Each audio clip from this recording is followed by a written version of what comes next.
Welcome back to another edition on the KZ650.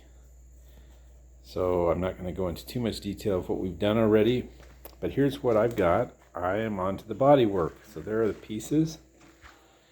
Here's the tank. And what's happened here is I am pulling the tank apart, and the first thing I did was to take the gas cap off. Now it's got a pressed pin, goes right through a hole here, and that door just flaps down. The KZ1000 that I did was a nightmare to get that gas cap off, and I don't know why. Either someone had messed with it and that pin got enlarged, or it got messed up. This one came out super easy. So I've got to get the side emblems off, and I rolled over to do the bottom, which really only had a little rubber snubber here that I had to just lift off of this. But the fuel pitcock has always been an issue with these KZ650s, because I believe they made quite a few different model changes, all in that 77, 78, 79, even 80. So I've got 4 petcocks here. This is the one that came off it, and as you can see, it's kind of flat. It's got a side outlet,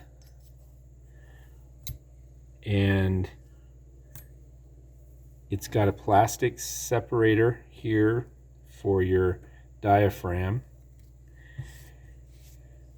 And that's the gasket. And the bolt separation on all of these are the same. So I believe all 3 of these will bolt up to the tank. And if you supply the vacuum, you're going to get an operating petcock as long as you have rebuilt it, or it's working properly, because they all basically do the same thing. They have an outlet, and they have a vacuum, and the backing plate on these are, with the exception of this one, this is an oddball carburetor, or this is an oddball right here. This pitcock has got a different back to it.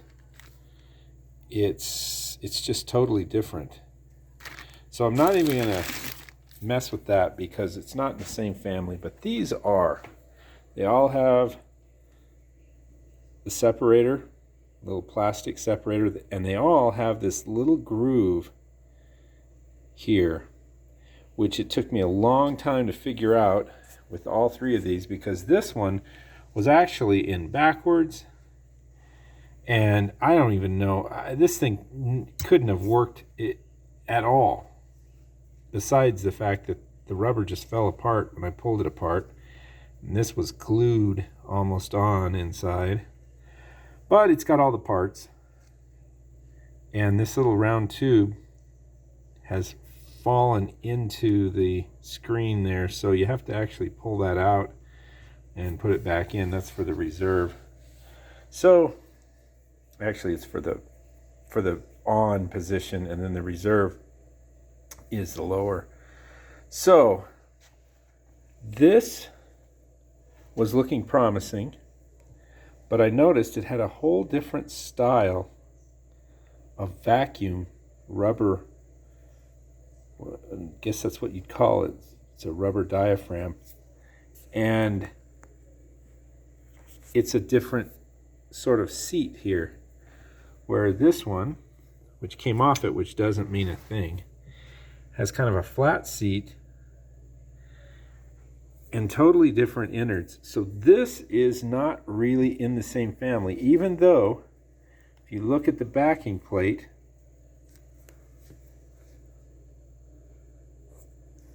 the backing plate's the same. So maybe they're a distant cousin, but this one is in the same family. Now they've kind of either gone after a lightening, you know, by making these areas in here, machining those out, saving a little weight instead of that one. But if you look at that one and you look at that one, you know, they're real similar in the fact that they have a seat down in the bottom. So I think that if I got the rebuild kit for either one of these two, that I'm going to come up with a way to get one of these going. Now, one thing I did see here is this diaphragm. It's a single piece of rubber, but then it could be that the person didn't know how to put it on, and they, over time, they just squished the two pieces together here. That could very well be. I haven't looked at that. I might look at that, but you can see on this one that there's a rubber piece with the diaphragm there, and that diaphragm will move up and down, but it carries on through a hole in it, and here you've got another rubber piece here. So this is what I'm looking for. You can see that the seal here is the same. I think the height is the same. The hole pattern is the same. This was just probably put in incorrectly. I don't see a tear in there where this upper part maybe tore off, but it is basically two pieces of rubber seal. And so when I found out, because this finally gave me the clues on what the little air, I didn't know what this little deal was here. It's just a little channel. Basically what it is, it's a breather. When this goes in and out, it's got to allow air to come in and out. The vacuum on the back here, that's going to suck in. It's going to suck into this, into the back of this cavity here. And when that vacuum starts on the motor, it'll suck down and therefore move away from this seat and allow fuel to start flowing. But in this area here, it needs air to flow in, and that's what this little hole is here. It needs air to flow in so that this can move the other way. It's going to suck air out of the back of this, you know, and that's the vacuum hole there. It's going to suck it in, but it can't if there's not a little breather hole to allow for it to move in here and create a void which needs air. So a lot about nothing, but it was kind of interesting. And there's the hole. These are, let me see, where is that? Basically that's the hole, and it just allows air to come into this area here. So ordering that part's going to be first thing on the agenda, and that's not easy either, what I'm finding. But I have looked at Z1 Enterprises, and they have something that I can see from the picture. I at least can get this piece. So I'm going to start there. I need a new rubber for the top, for right in here to seal against the tank. I need a new O-ring for this piece.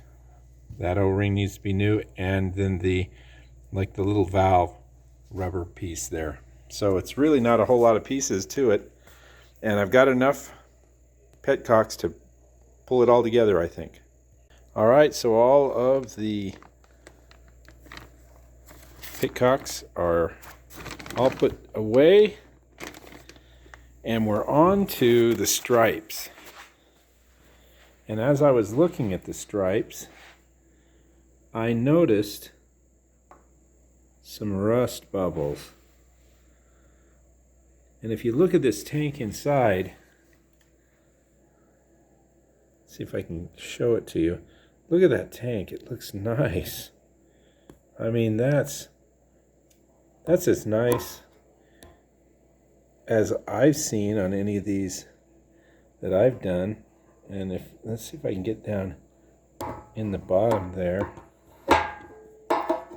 It's hard to do with this camera, but I mean, there's very little rust.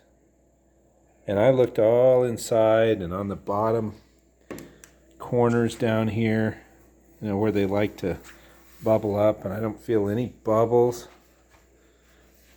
But these bubbles here, where the seat pressed against it, now they could be exterior, you know, and I did pop a couple of these off here. See if I get it, if it gets a focus for me.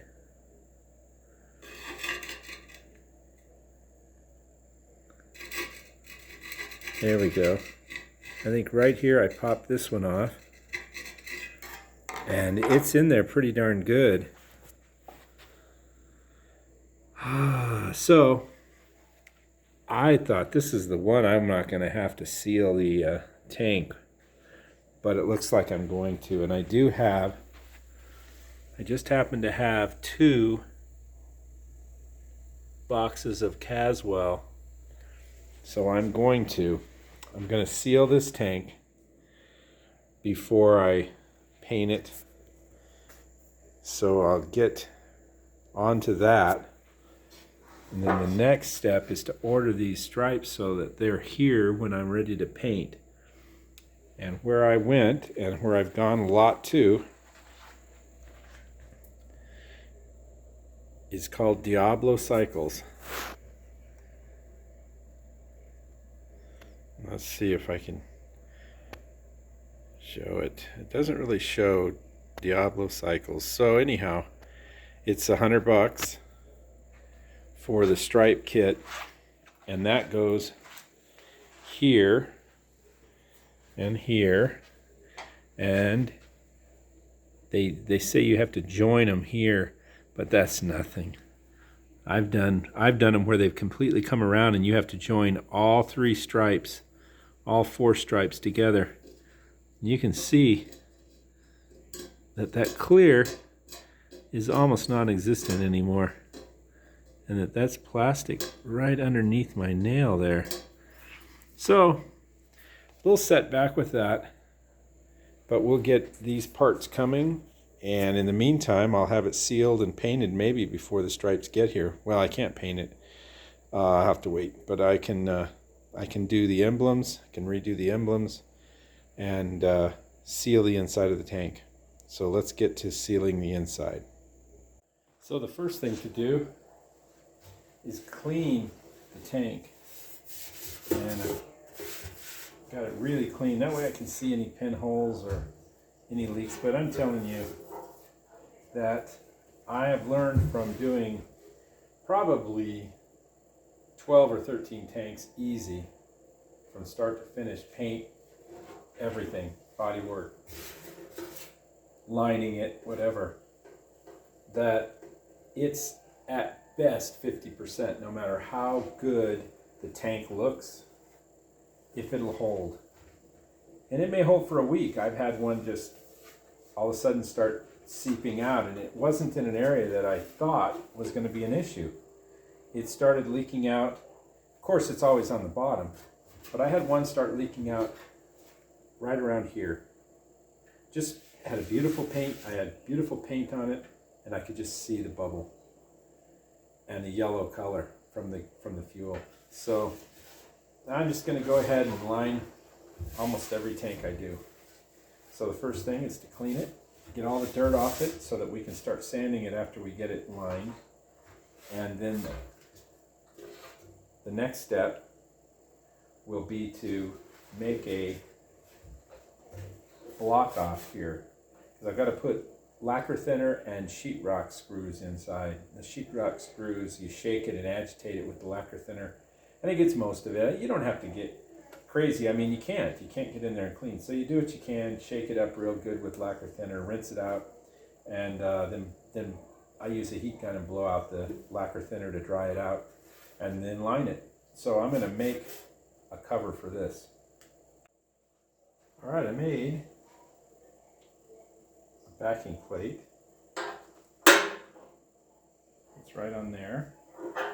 And I cut out of an inner tube a rubber gasket, and we'll fit it on there. So the instructions say a pint of lacquer thinner and a handful of sheetrock screws. So I'm going to say,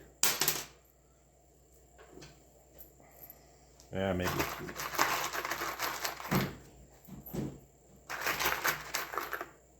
I'll say that's a handful.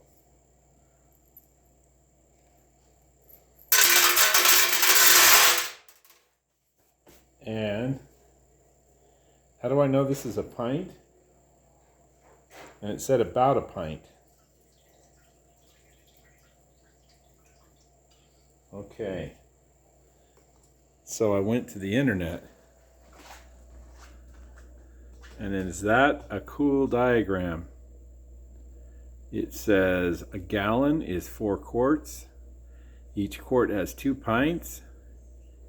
Each pint has 2 cups. And each cup is 8 ounces. I just thought that's a great way. Because, you know, here in America, a pint, who knows what I don't know what a pint is. So I figured that out. It's 2 cups. Or it's half a quart, which is 1 quart. So we put it in here. I'm going to seal this up with just tape, because I don't really need to get any rust unlodged from the top of this tank. This tank is beautiful. Of course, there's surface rust, but it's the bottom that I want to get any flaky stuff off. All right, so the top is taped up a little. It's not going to stick because the lacquer thinner, even the fumes make the glue just give way, but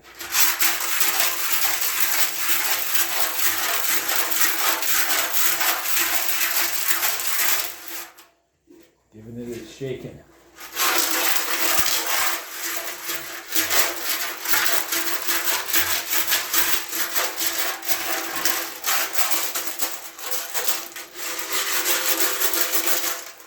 And you go on for that probably for 10 minutes or so. All right, this block-off plate worked super good, really good. Sealed it all up, didn't get a single drop. So now I got to drain this out as best I can.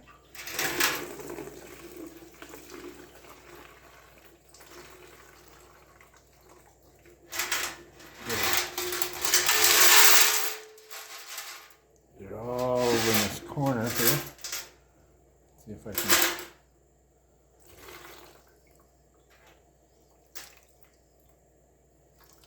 Get as much out as I can. And there's quite a bit of rust in there. But I'm sure it's all surface rust. One more turn over. And get all that down in the corner.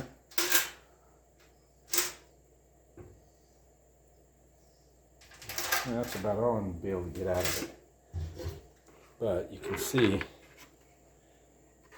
quite rusty. A lot of rust in there. But it sure doesn't look like it, and that's why you can't tell off of just looking down the throat of the fuel tank and see. I mean, I shined light in there, everything, and it looked so amazing until I saw the bubbles. So what I found to work best for these screws is to roll them right here on the side right down here, and just take them out with a magnet. So you get them all out of there. Something that would have helped is to count the screws before you put them in, and then count them after you come out, because a good old friend of mine, Suzuki guy, old weird Eric, who's now no longer with us, bless his soul, he said he didn't like doing the screws in here, mainly because he said he had one come loose, or a couple come loose on a couple of tanks he's done after the fact, where you can't see, they're kind of wedged in. And he said then they rattle around and drive you crazy. So, but I've always done it with the screws.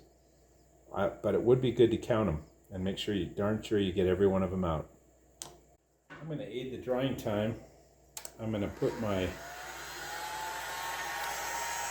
heat gun down in the hole here.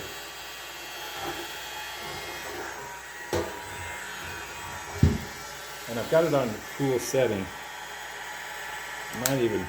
Not the hot, but you might try the warm. Maybe that's just, see, I'll turn it down here.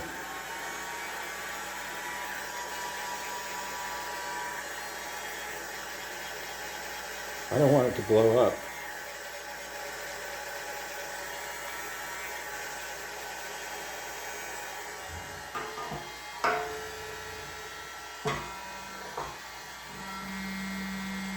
And we'll see what happens, see how long it takes. It took about 10 minutes. It's all dry inside. There's no more signs of any wetness or lacquer thinner. So what we have to do now, we have to plug these holes.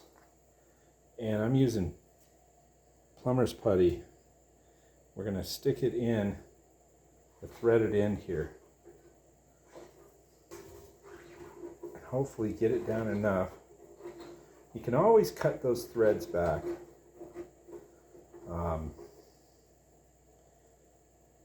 Recut them with a tap. But I've always used this putty and it hasn't been a problem. So, but this time I'm going to try to use the putty on this hole, but I don't know if that's what I did before. I think I just took some saran wrap. But let's see if the putty will do it this time. Because this stuff is super thick. And if it gets out, it is a mess, but I'm going to just give this a try, because this is certainly easier than doing you can't put the cover on here because these screws will just get wasted with the epoxy, and then getting them out, it'll be just stringy. So this is the way to do it. Now we have to get ready to seal this hole, because once we drop in the mixed up epoxy, we're going to have to turn this thing upside down, roll it around so the epoxy coats the whole interior of this tank. I looked inside with a light and I really like the way that the putty looks in there. So it's mixed up.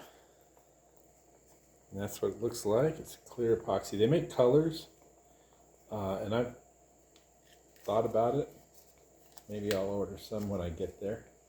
When I get down to where I've got to order more. I've got another kit, including this one. Get it all off this stick. And lay this stick somewhere. Actually, I am going to put this stick in somewhere safe. And now just pour it in. It's a epoxy. It's rather pricey, but not too bad. I think I pay about 45 bucks per kit, and I don't try to split it. I think you could. I honestly think you could split it, but I really like having a lot in there just to know that it's really, really going to coat everywhere. Now I'm going to grab that stick again just to get all the goo out of here.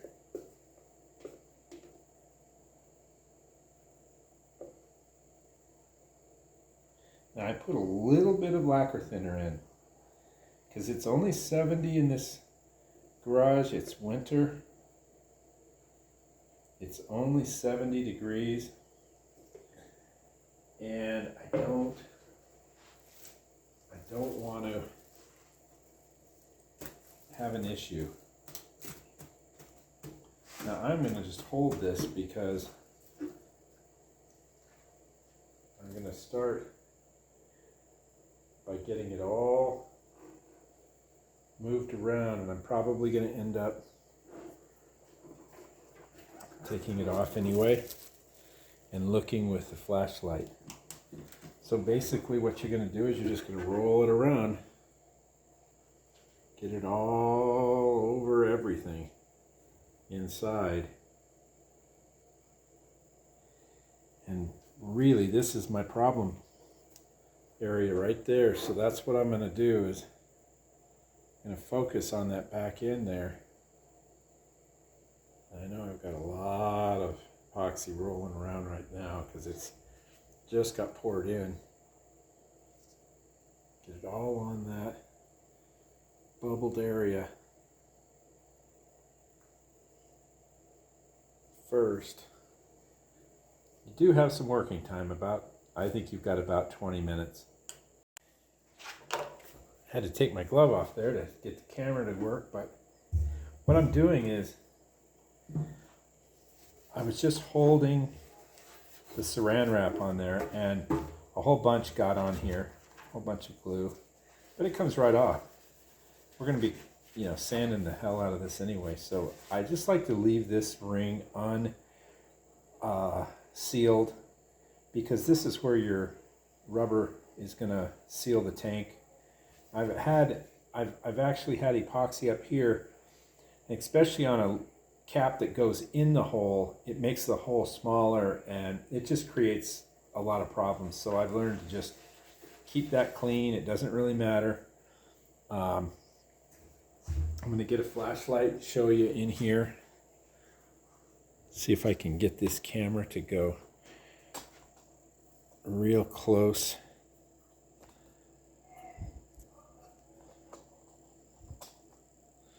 Maybe you can see with the flashlight. You can see the bubbles.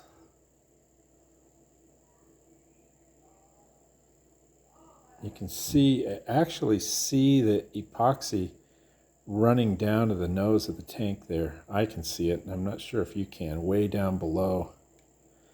So it's still liquid, it's still movable. It's been probably 15 minutes, and I've got a lot down in there. There's a pool of it down there.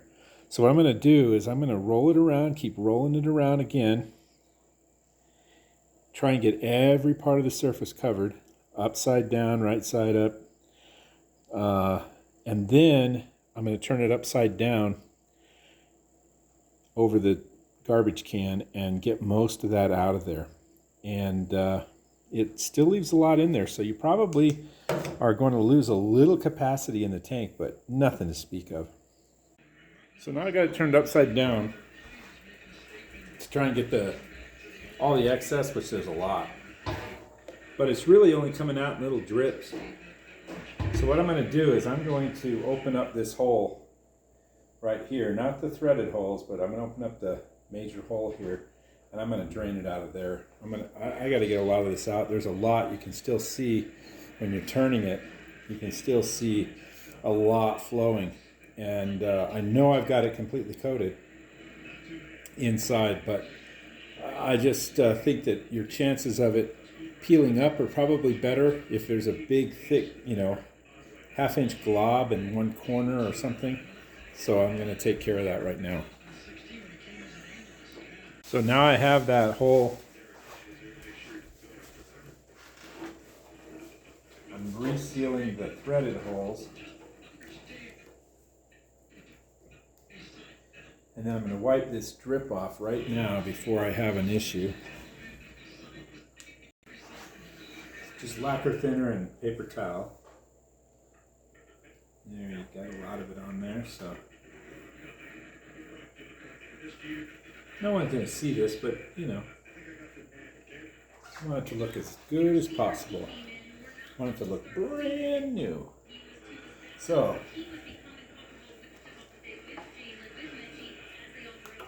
now, let's roll it all the way to the end. Let's see if we can get it to come out. I'm going to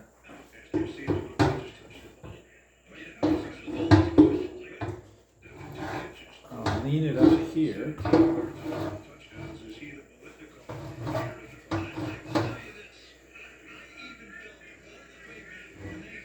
And if I can get this, I might have to lower.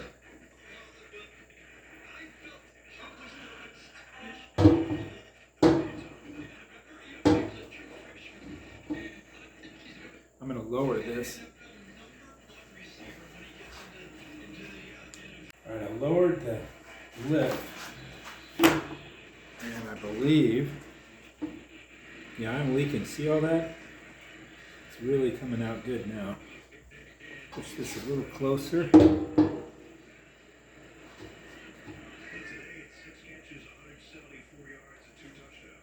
Bring it all over in this corner.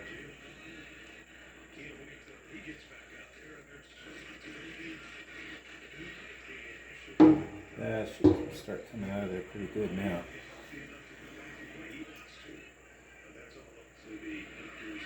Yeah, there we go. You can see that. Let's see. See that? And a lot of it in there. So I like the idea of getting it out. I'm just going to let that flow out of there. I'm going to clean up. It's a big glob of epoxy because I had it upside down. I'm going to clean it up, let it leak out of there for a good 5-10 minutes. All right, I've got to clean this up. A little lacquer thinner.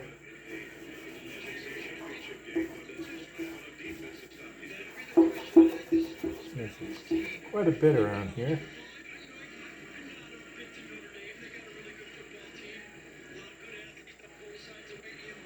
As you can see, that hole is still wide open, but I'm going to clean it up really good, and I might even take the Q-tip and go around. I want that to be original size, and then I'll probably have to keep moving it around a little bit. I don't want all the excess to collect in one spot. So I actually like this the way it is, where I've got it, I can see it's open, but watch, you can see it's starting to come down. So it's still not set up. And here's this is an hour later. Now in the summer it might be a little quicker, but I don't think so. I think I like the time frame this time, and I don't think that it's any faster or any slower than it was the last time I did it. So it gives you plenty of time. So don't stress over it when you're rocking it back and forth, and just gotta keep working with it till it gets to be what they call in the instructions like plastic. When it gets to be plastic, I guess you can trim around here with an X-Acto knife, take out these plugs, start working on it. Other than, well, you could probably wait till the next day too. I've waited till the next day, and I've drilled with a drill that's much smaller than the threads, and then just cut the threads with a tap. You know, so that's all. Just kind of like work on it, get these holes open, get them all ready for the new pitcock we're going to put on there, and then once it's cured, which overnight's all it's going to take, and then I'm going to start on the sanding. We're going to sand all these stripes off, and I'm probably going to leave the underside of this tank just like you see it, because this is all, this is just too nice for me. It's just too nice. It also gives me a look at what the base coat is underneath the orange, and it is definitely, it's a silver, gray or a silver. So I'm going to put a silver base coat. I'm going to do the gray primer, silver base coat, and then I'm going to do the regular, the red base coat, followed by the clear. It's all cured. You can see down in there, nice and glossy, and it feels really smooth. I love this stuff. This Caswell I think is the best, but everybody's probably got their own favorite. But look in there, when the focus is right, you can see how glossy and how sealed it is. It's just completely sealed. It seals in all the rust. It seals out the gas. So, I've had bikes that are 5, 6, 7 years old, and I've just never had a problem. So, with that done, it is time to start the sanding. First thing I've got to do is block off this, tape it off. And I'm not going to paint the bottom of this tank, I don't believe. At least not, I'm not figuring on it yet. So I'm just going to quickly tape that off. So we'll get to the sanding. There are what I believe they've got to be something like brake fluid, like a splatter of brake fluid. They're little potholes, literally everywhere. When I sand them down, the bigger ones kind of go into the metal. So something went on here, something weird. So I've had to sand this top really, really close, and that's okay. I've got the high build primer, and it should take all that out. A regular old paint job, you'd paint right over this probably, some people, and it would look good. But I like my tanks as perfect as I can get them. So I'm gonna have to build that up with primer and then block it down. So now it's time to work on the stripes. So the stripe, in a way, it was a little less work than the pinholes, because I don't have really anything to fill when I'm done here. But the progression is, there's the stripe. You can see how it breaks through the clear, and then you break through, and this tells me that either the clear has made it yellow, or this is truly a tri-stage where you have a darker red underneath. You can kind of see it here best. That's like a dark red, and then it gets more of a burnt with the clear coat. So I don't know. That's the color I've got in the box, and I think it's going to look beautiful. So, and I can do a tri-stage. It's not that hard at all, but trying to find someone to even mix it up to get it close. I'm going to have better luck with just the base coat, clear coat. So there's the progression. I'm using 400, and I'm using a rigid block, the Dura block, and it's rigid. And don't want to use the curved. I've got a curved, you know, you can actually bend this to make the curve, and one side's a little stiffer than the other, and you can kind of use it to go around the curve here. But until I get the build up on the primer, I think the flat block actually is going to get me closer to true on the turns and on the flats. So I'm going to do that, and then when I do the final sand with the build up high build primer, I'll incorporate both blocks. I'll start with the heavy hard flat block, and then I'll use the softer one to do my final sand, and that'll take out any irregularities. It'll get around the corners and that sort of thing because you're not pressing that hard. So that's how the stripes come off. That's really, really nice. It came out. Does not look like a dent right there, but it's not. It's just scratch marks. But the primer ought to take everything else out, which isn't anything. This is flat as board. I found one dent. I don't know if you can see it. Right there. So I'm going to have to fill that dent. And I sanded and kept sanding till I got all these little dots. They're everywhere. Look back here. They're just everywhere.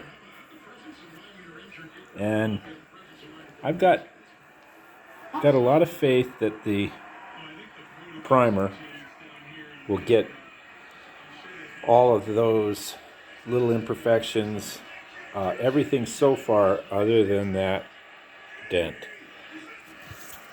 So I'll do the other side, get those stripes, and then start to focus on the nasty rusty side. All the stripes are off, and I got the back looking pretty good. There's still some pitting right there, but that'll all get filled in. So now we're on to doing the two small dents. And I'm trying to think of where that other one is. There's the one right there. And the other one is right there.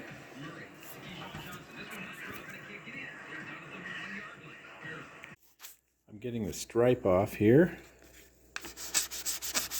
using 400. Now over here, I tried the heat gun. It was glue. They had glued the emblem on, and it was hardened.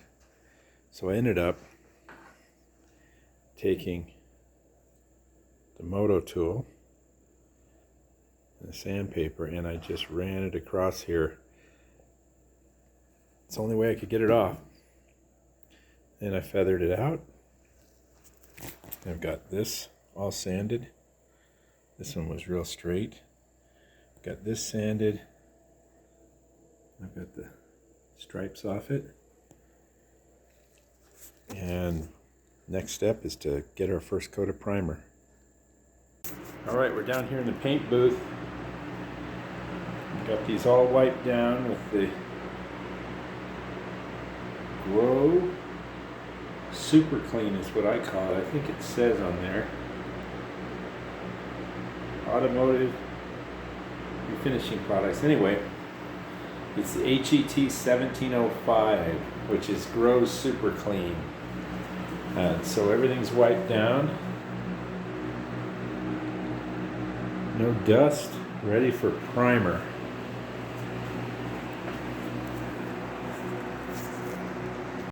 Alright, I'm mixing up the primer. Now I had this stuff for quite a while, and I don't know why I didn't like it, as well as there's the activator for it, which is 4:1. 4 parts of the urethane primer to 1 part activator. What I normally use is this Select Prime, which, I mean, I can't imagine anything doing a better job.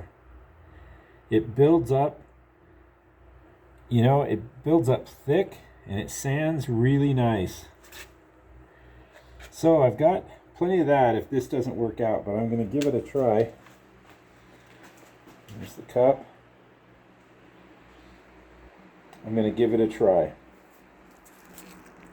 Now I know why I didn't use this after the first time I tried it. It comes out really, really rough. It's really rough. It looks like a bed liner. Maybe not that rough, but I mean, that is rough. I think you can see it better in this light.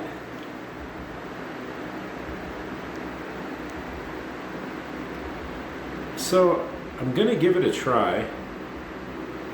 See.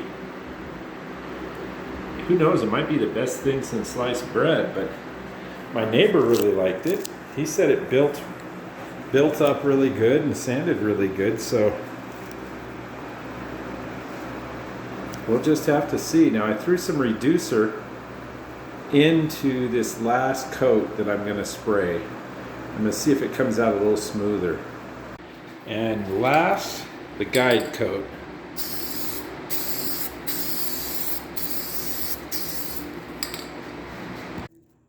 Well, I like the primer well enough. It sanded out real smooth.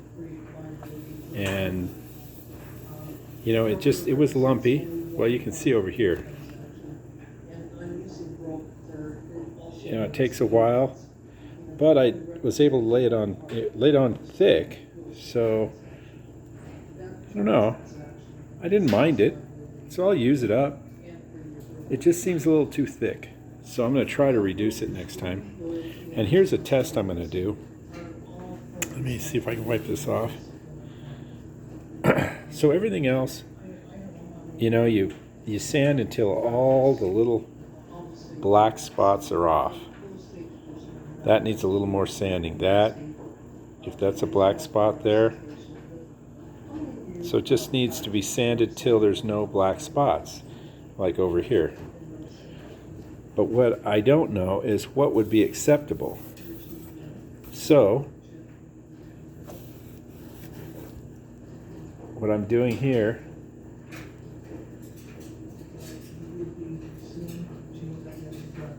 I'm leaving some of the black dots.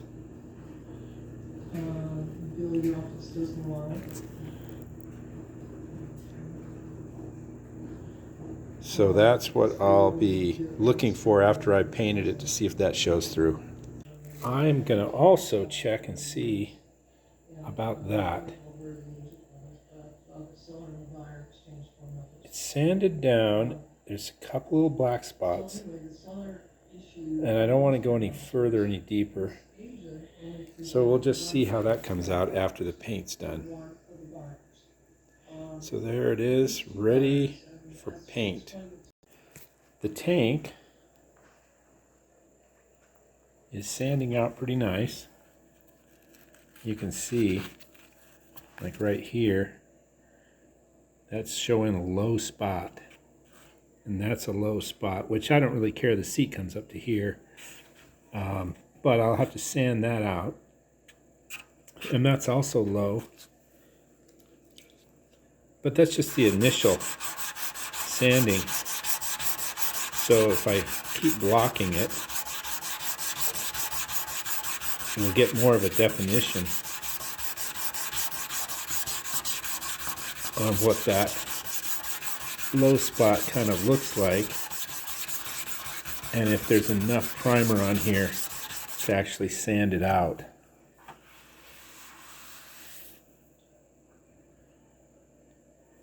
Oh, I don't think I'll have a problem getting that out, or even this.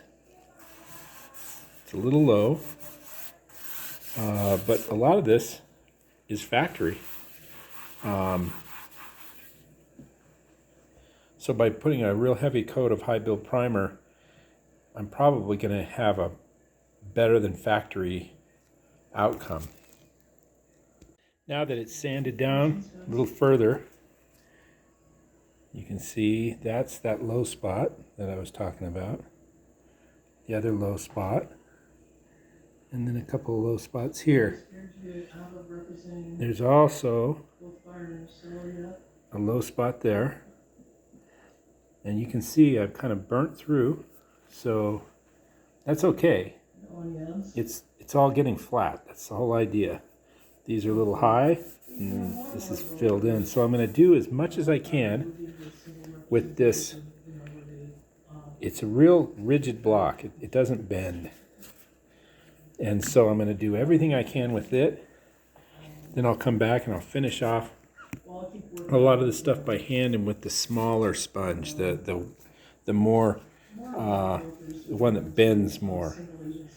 I can bend this and it gets around corners and things a little better, but I want to get that flat block all over this tank first so that all the high spots show up and I'm not just digging a valley in here to get that out. And I'll get it as close as I can, and if I start burning through an edge or two, then I'll finish it off by hand, but I'll get it as flat as I possibly can. This is done, ready for paint. And I'm just doing this for myself and for anybody else, but you can see the little pinholes here. Come on, focus.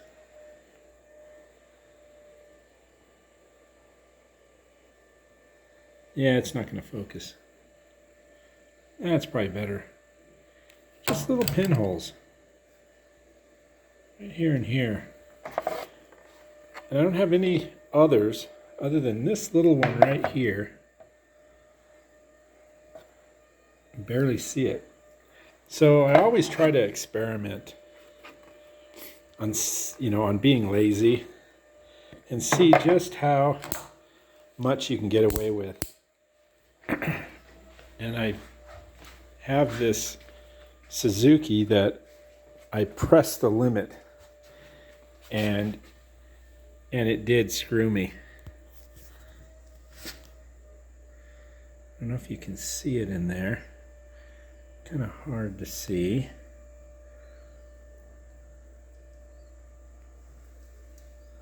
But it's right in here. There's some little pinholes. Yeah, this camera's not going to show it. And I should have just done one more fill. Should have filled in one more time with a little bit of spot putty and make that good. But you never know unless you try. And this is going to be an experiment here. And there again, you can't really see. You can see I just didn't sand all of the guide coat out, and a little bit less and a little bit less going all the way back to where it's completely sanded. And I'm going to see how much of that the paint fills in.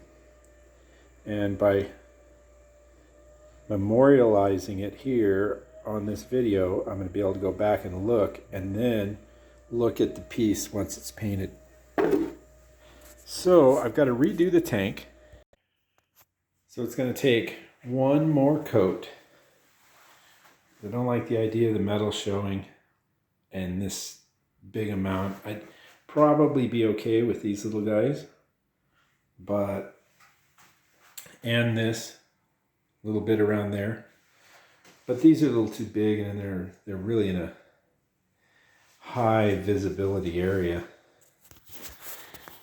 And there's a few pits, little black pits right in here that are going to need to be blocked down again. They'll show through.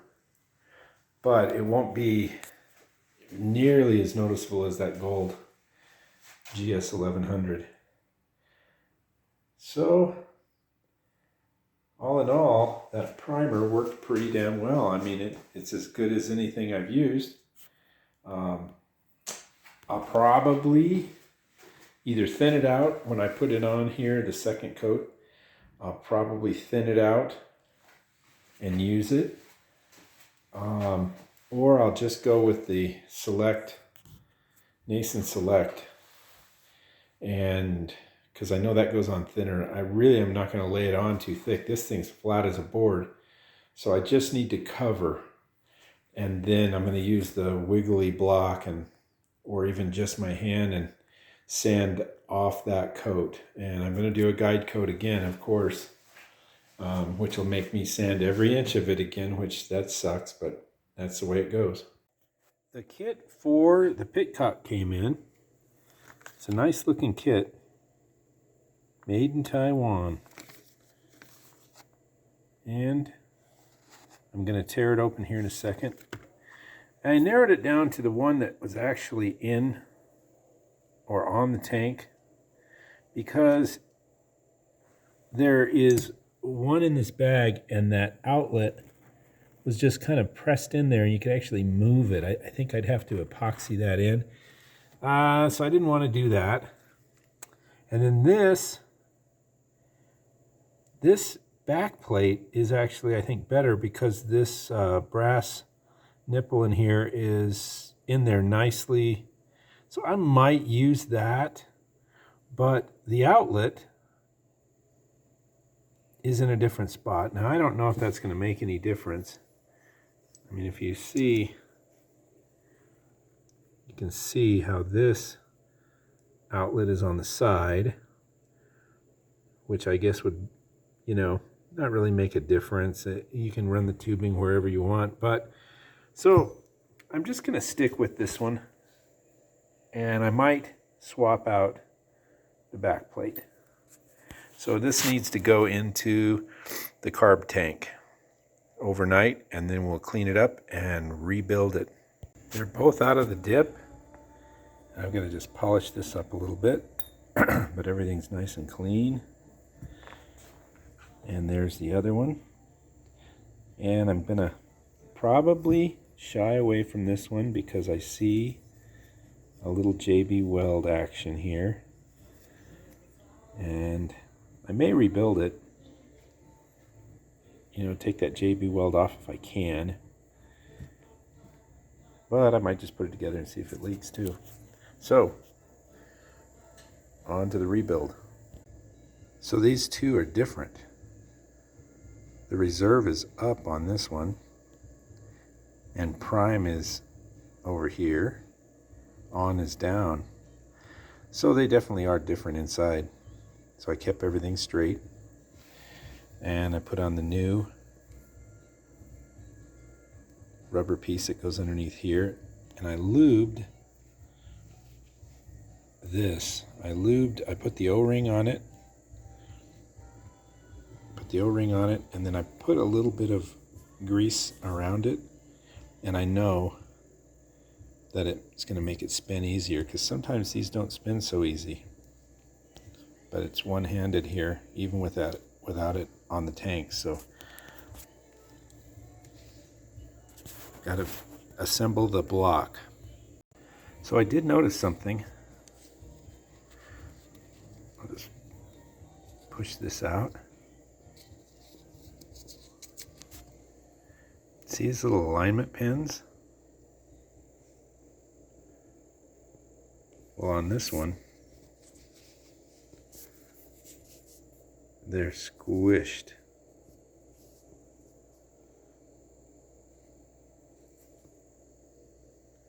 And so it probably would still work, but I would want to file those down so that they didn't hold this plate away from the base. You see the two alignment holes here. So I'm going to end up using this one, and I'll put the rubber on. There it is, it's on. Little alignment holes where those pins go through. See if I can bring it down here. You can see they're in that rubber piece there, and here on the back too. So you can see that that rubber has two sides and it sandwiches the plastic. And so there's that little vent that vents the back of this rubber so that it can move. And this seals right here, and this is your shutoff valve. This seals the hole. So it sits in there real nice and flush. The little vent is right there, and put the spring on. And then we're going to put the housing on it and screw it down. I'm jumping around a little bit, but that's the way it has to be because I'm waiting for the stripes. They've been shipped, they're coming from Canada. So one thing I've found though is this Summit primer is really gone on nice on this second round. I put some reducer, probably more reducer than before, than the other time, which it was really, really blotchy. I mean, it was like mountains to sand off. This is showing some orange peel, but it's not the mountains that I had before. And this is the first coat, and I'm going to put on 2, but I'm real happy with that. I mean, I might be just as happy with the Summit as with the Nason Select. So the other thing that I did was I did a 1.8 tip. And I don't know if you're going to see it in there, but 1.8 instead of a 1.4. Same gun. So we'll just see how it sands. I don't see any problem with putting reducer in it. It's all Summit brand, so let's get the second coat on. What a difference. Just a huge difference. This is going to be so easy to sand. Well, I'm going to have to get some more reducer because I didn't have a whole lot, but that's the trick. And the 1.8 tip. This tank's going to be perfect. It's just going to be probably my most perfect tank. Well, it's time to do the seat. And the cover came in. New cover. So let's check it out. Very nice, huh? What I liked about this is it has this embossed Kawasaki on the back, which is what the original cover has. So I'm going to pull off this seat cover, the old one, and get it going. But first, we have to have vanilla Oreo cookies. First things first, this strap's got to come off. What they have is these little spring clips that keep kind of a keeper, the clip on the screw there, so that the screw doesn't back out. So you got to get those off of there. And then just a regular Phillips head screwdriver, but boy, they're rusted up. So we'll work on that. Got a little PB blaster that I put on the screws. Let them soak a little bit. Now, when I was in the car business, PB stands for piss backwards. You know, that's when people like Joe out there in Shingletown decide they want to come over and look at a Corvette at my house 16 times before he pissed backwards and didn't buy it.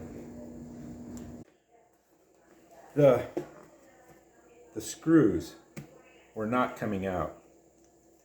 So I saved the brackets, but I drilled the head off, and now I'm finding out that the shaft of the screw goes much further in before it starts the skinnier part, the threading part.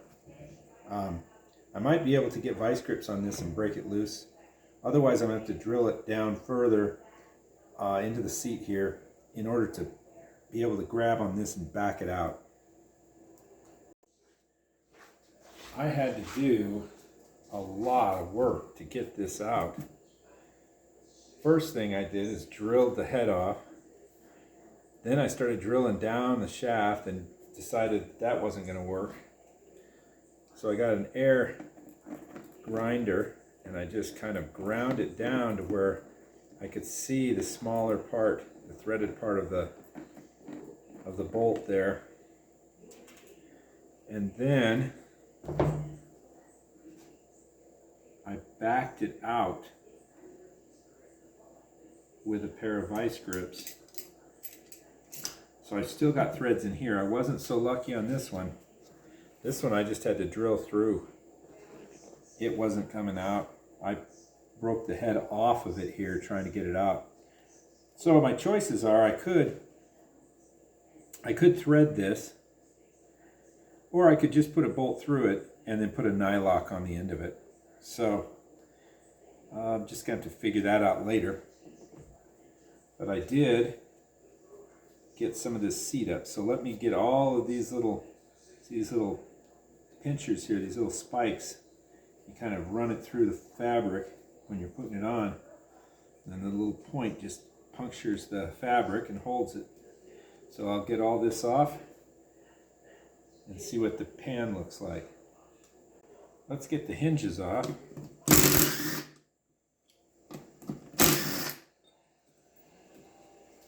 So I can get these last little hooks here.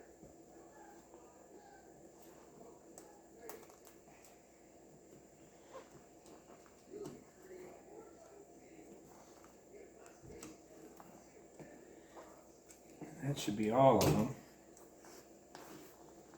And let's see if we can flip this over and just pop it off.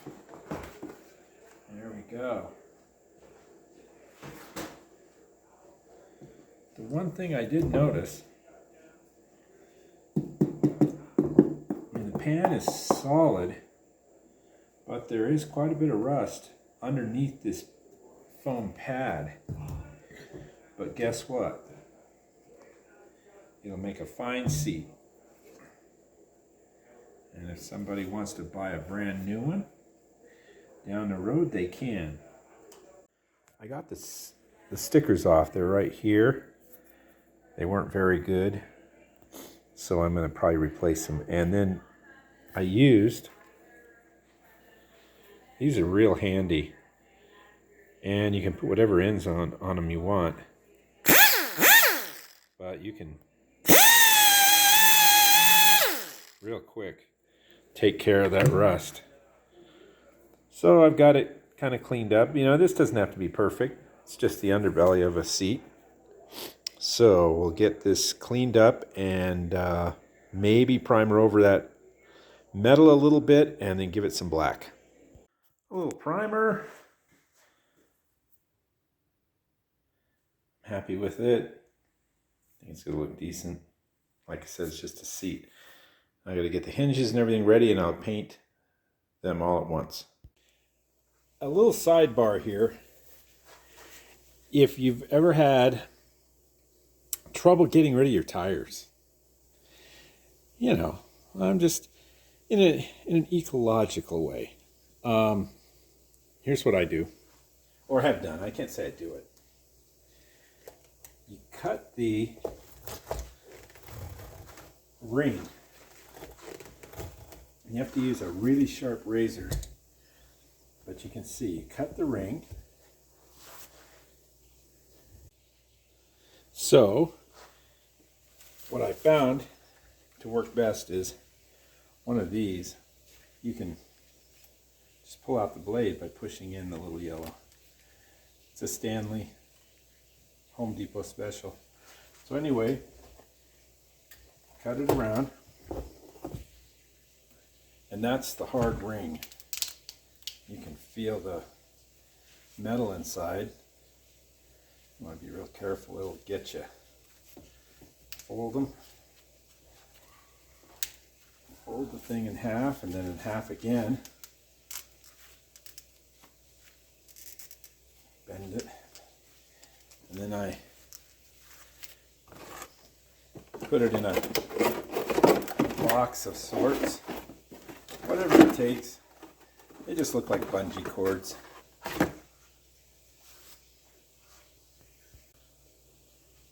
And now do the other side. I just make a line.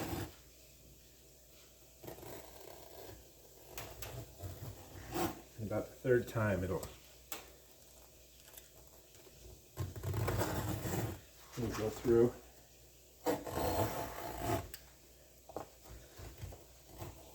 Now, I don't know if this is absolutely necessary, but I had a little pushback with the saw I'm going to show you in a second. So, there's the other ring. And there's all the rings for 2 tires. And come over to your handy dandy bandsaw, turn it up here, turn it on.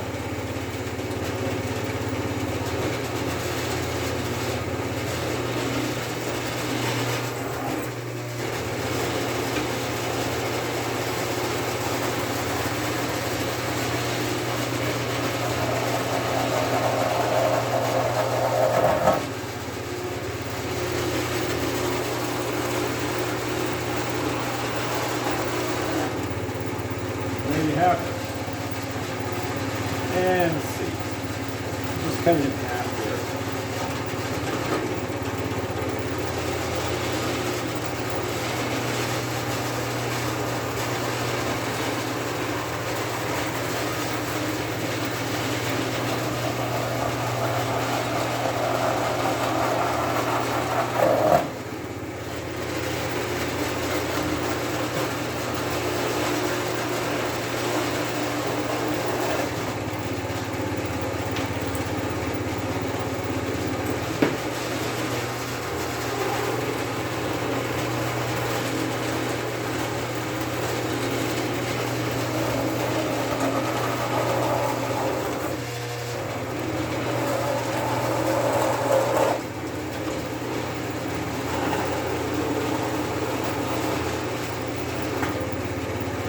And there you have it. And what you can do is you can send your friend, you know, those guys in Shingletown. You can send a little care package to Shingletown, and this gives them a little something to play around with in the yard and so forth, you know, when the wife kicks them out and tells them not to come back until dark because you can't stand them anymore. You can send them these and they can go out and play with them, you know. And another use for these, and I'll show you, you can use these to decorate your wall.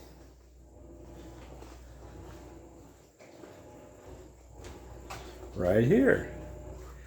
So you just run a roller across it and just roll it onto the wall. And look what you get. Beautiful knobby tracks on your wall. Now I took that from a guy in Shingletown. You know, you don't see that every day. So that's what you do with the tires. Okay, we're back onto the seat. And this is painted. And I got it this far. And so it was going to be good enough for an under the seat. Put this, try and find the original stickers, put them on. But I found, and I had this, I don't know why, I just felt like it was one of these step seats. And it's what came off the bike. But it's the same pan. And look at these stickers. They are like in great shape. And now there's a little rust in here, but I think all in all, I think I'm going to just use this, clean this up, and use it. I think it'll come off better than a painted seat where, I mean, these bolts are all in really good shape. You know, there's a little surface rust there, but I can probably clean this up and, I don't know, maybe just spot it, but I don't even think I want to do that. I might find another sticker or a whole new door.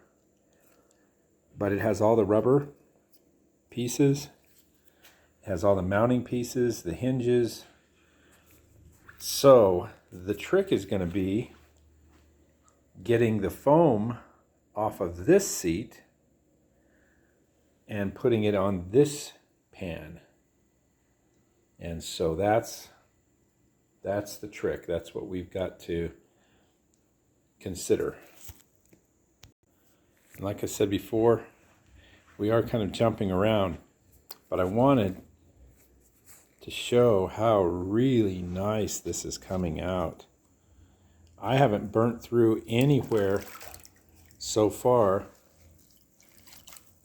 wet sanding this at all. And it is just smooth.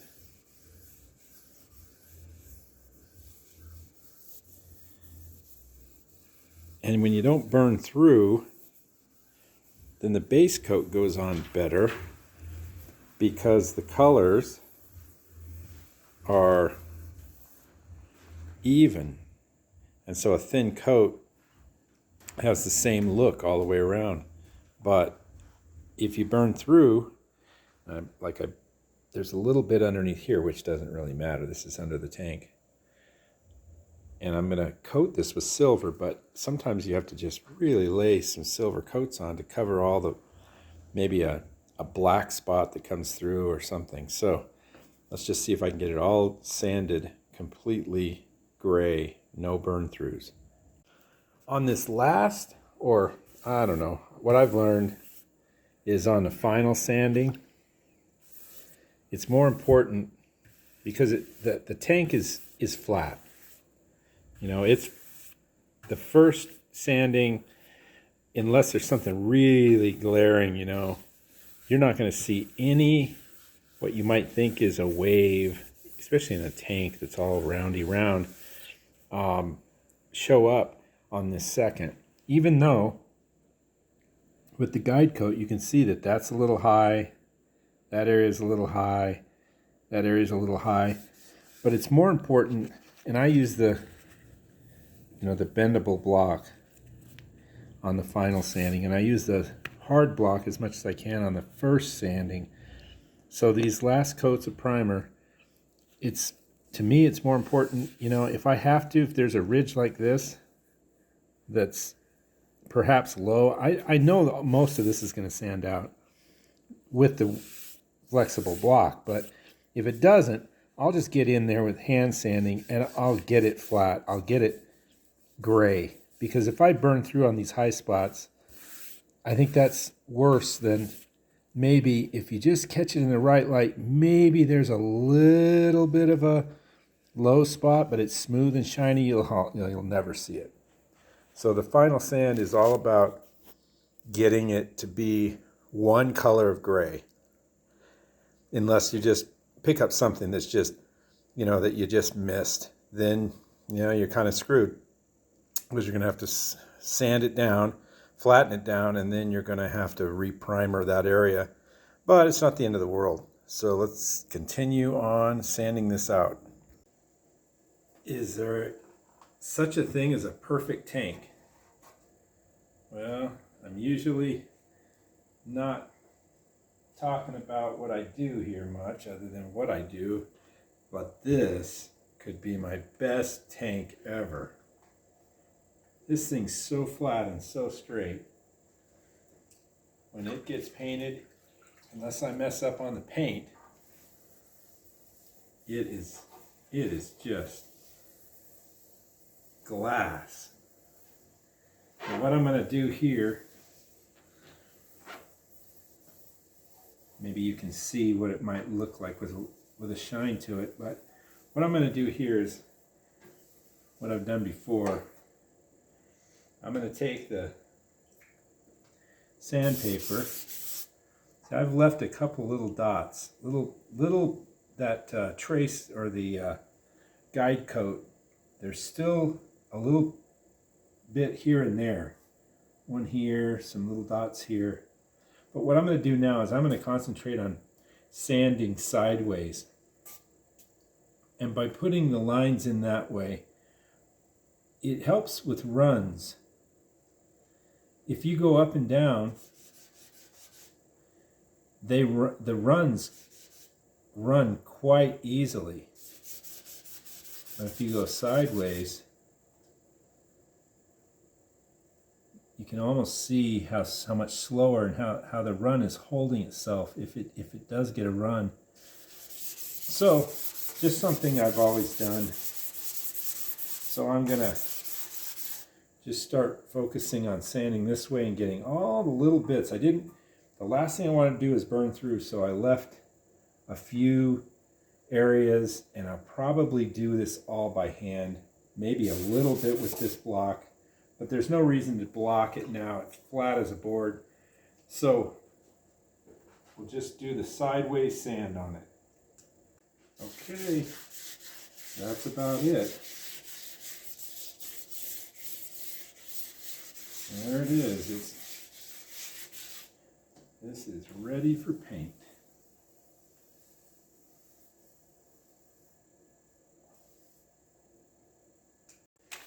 So this tape has been on here through the whole process of sanding and filling. So it's time to take it off.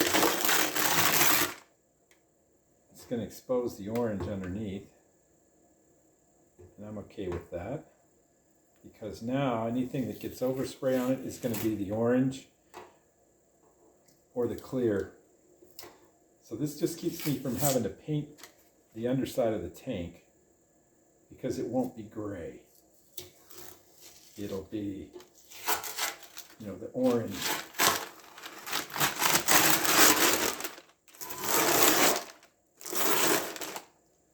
So there you have it. And I wanted to do this before I got rid of the wet sanding stuff, because in case I need to sand these little areas. So there is the bottom. This is just residual primer. So I like this edge. Any of that gray, I'm gonna be shooting at a little bit of an angle on color, getting in there. That'll all get covered. Decisions. I cleaned this one up, and I got the foam off it, but I can see, and the other one isn't going to be any better underneath. But this actually, this is pretty rusted in this area. And it's showing rust here.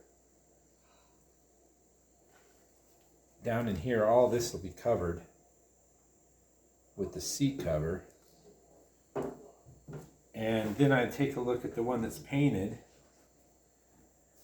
And I don't know if I'm going to get this foam off of here without it coming off in pieces. So I really am ending up having to go back with this, because it's not going to tear up the foam. So pretty much decided to go with this. I'm going to see if I can source these stickers, which would be really cool. But the good thing about having this other seat is these rubber pieces, these are, I'm sure I can get them. But as you know, I like to move the project along, so these can be transferred over. All the hardware on this was complete, where this seat wasn't. And then I'll just substitute the nice shiny black pieces in, and paint the other pieces that I'm missing, that I had with this seat. So this 3M black super Weatherstrip gasket adhesive is got 101 uses. These little rubber pieces, there's a like a round little angled piece of rubber that sticks out of the bottom, and then you stick a screwdriver in this hole and it pushes this rubber pin down and it locks it in. Well, you know, these are old and cracked, and I lost these two here. I lost the tips. These are in there and they're able to move a little. It's kind of the way it's supposed to be. These I just used the Weatherstrip on, and they're solid. I mean, I just did this a second or two ago, and they're in there. So I also took some of this stripping, and this protects the metal. Actually, it protects the seat from getting ripped on this sharp edge of the metal. So I pulled 3 pieces off of the other seat over there, and I'm going to put this in and glue this up with the Weatherstrip adhesive. They use small pieces of duct tape, which probably wouldn't work bad, but I don't even want to mess with this, you know, foam to try and get duct tape down in there. I might get a piece or two just to hold it in place for a second till this stuff sets up, but that's it. We're getting ready to put the seat on. I've got the seat cover laid out. Straightened all the pins, all the little sharp edges. They're not really sharp anymore, so you're going to see I'm going to have to cut. When I fold this around, I'm going to have to cut inside this seat cover for a hole. I'm going to start in the back. Got this centered.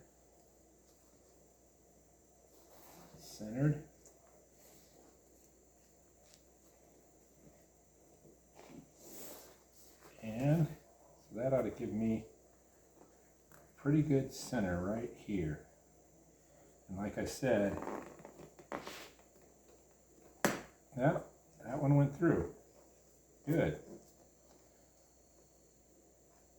Now there's only maybe another bend in these because of the age of the metal. They're probably going to snap off some of them. I'll show you what I do with that. So I got three in here to hold it good in the back. And now I'm going to start on the front. And so these pop through too. This is a fairly thin seat cover material here, so I don't know, I may luck out. But that gets the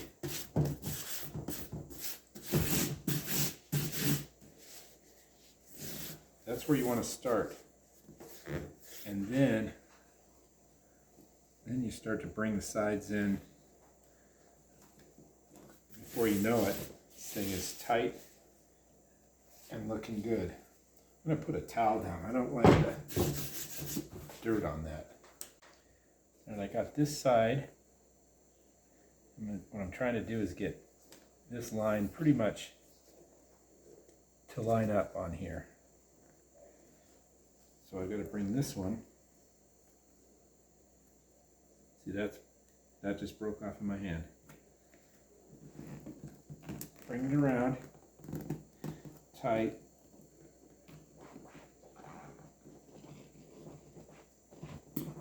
Pop it on. And that's pretty even. See if we can get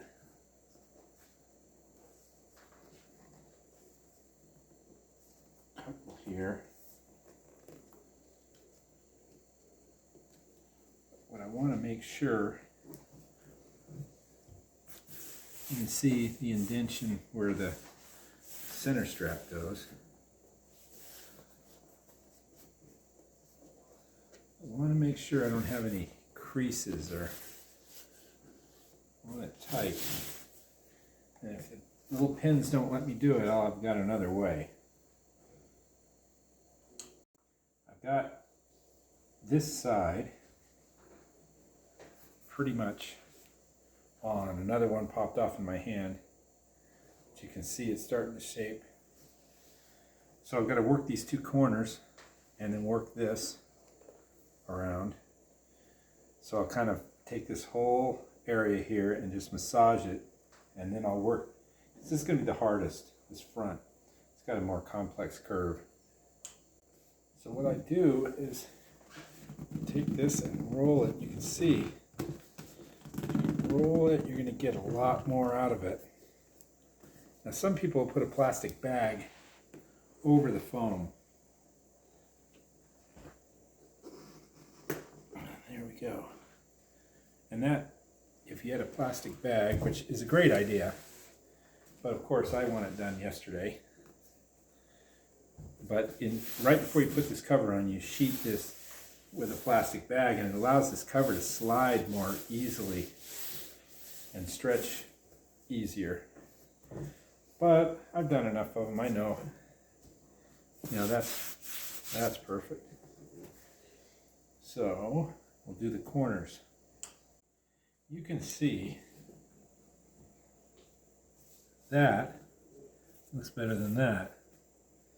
And so what I've got to do is I've got to find a way to bring this around and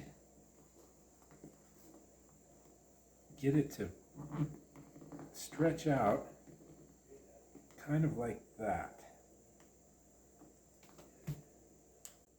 So I'm going to probably pull these off and keep just massaging it that way a little till I can get it. Hopefully I can keep this in its position. But as you can see, that corner looks much better. And this will all calm down. This probably won't. That probably won't. This probably will. Just, you know, the heat of the sun. Plus, like I said, I've got a couple of other things that I can do under the seat. But the least amount of non-OEM work I can do, the better.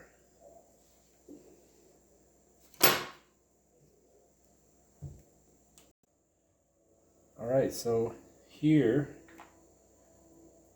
are silver bullets. They're the screw that drills a hole and then threads in. Then what you do is you take this screw over to the grinder and you shorten it. So what you're going to do is, probably could just use a drill, but drill with this and then pull it out because it's going to stick out, and then replace it with this. Now there was an area here, had a nice crease in it. It's right in here. I'm able to get this fairly flat. To me, that's, once the sun hits that, it's flat. So, but I had to put a screw in here. There's just not enough of these. Plus, this one broke off right here. This pin, and there it is. So, I had to supplement that, and I really need one right here to make this turn really nice and tight. And all these should come out just with time. But if they're any bigger than that, they're really not going to. So I'll get that in this corner over here, get all this trimmed up, and start the front. And there it is. Kawasaki. And all these things will settle down, and this little indentation here is going to be where the strap goes, and that strap will dress it up. But the front came out nice. I didn't lose any pins around the front, but I lost a pin here. I lost one here. I added one here, and was going to add one here, but I don't think I really need to, and I'm not going to do any more than I need to, unless for some reason down the road I just think it would be great to. But that is super tight. and done and done. And there it is with the strap. Ready for the tank to be painted, but I'm waiting for the stripes to come in. So I guess I'll just start on other things. There it is. And it sits perfect. So hopefully my tank stripes get in soon. And till then, I'm going to work on cables and headlights and things. I've got the gauges pulled apart because they seem to wiggle quite a bit. More than my 1000. And I got in here and there's foam that I've actually cleaned it out. It was just nothing left of it. So I'm going to build that back up with foam, but while I had it out, I thought I would check the lighting. So I have the proper prongs, and what I use is I've got a kit of plugs, and they come with the little pins and all that good stuff. So I've taken a pin like this one here and put it on the prong on the inside, and I separated it with a plastic razor blade there so that they don't zap each other. And I think you might be able to see it in there separating the two. So I've got power. Now the lights are out, and I just want to make sure that I've got all the bulbs in it that are necessary. That looks pretty lit up. So does that one.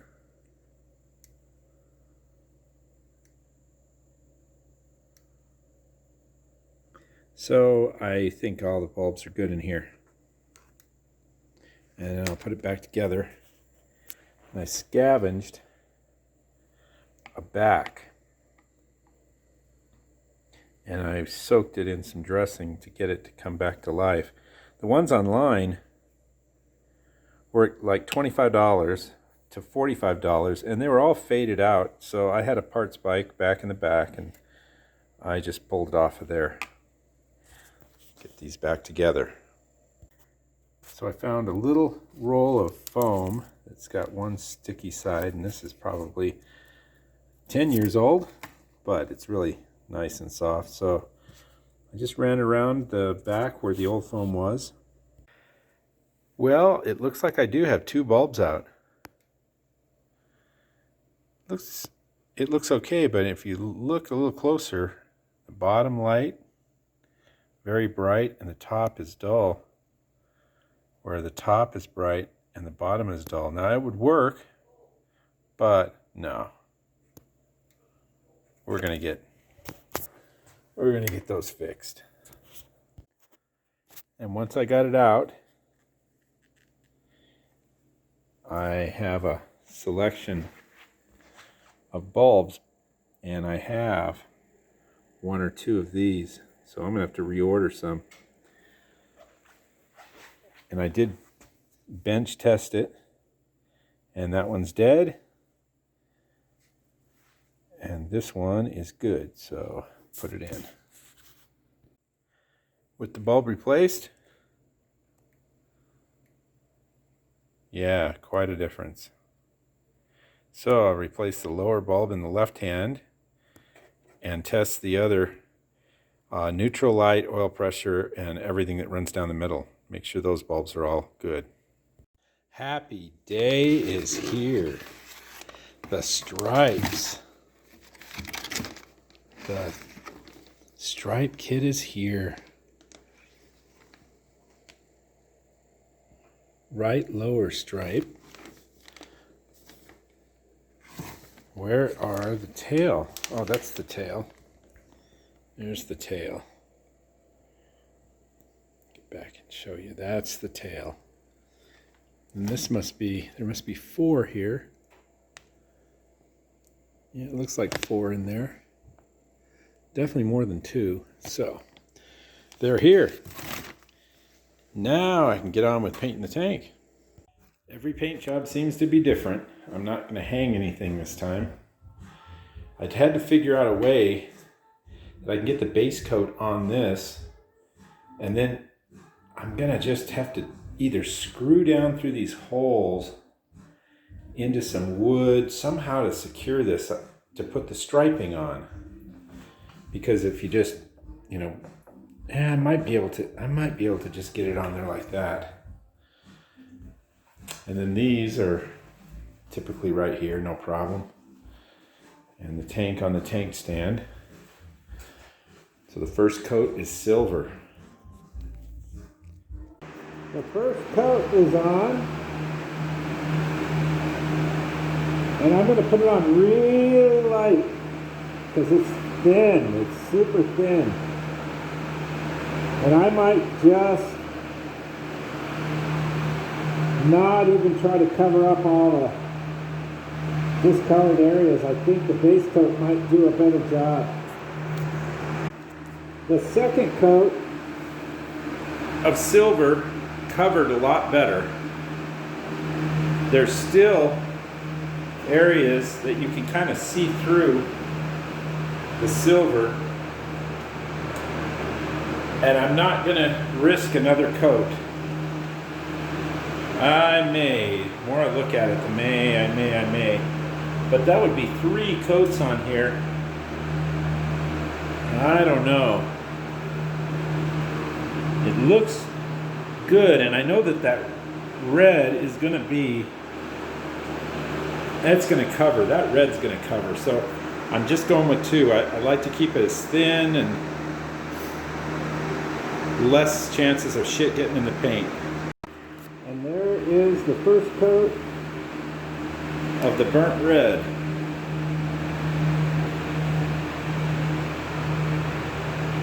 Two coats is all it's going to take. Cover these. Covered everything really well.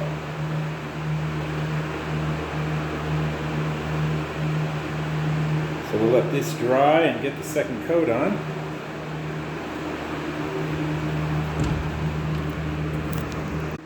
That's the first coat of clear.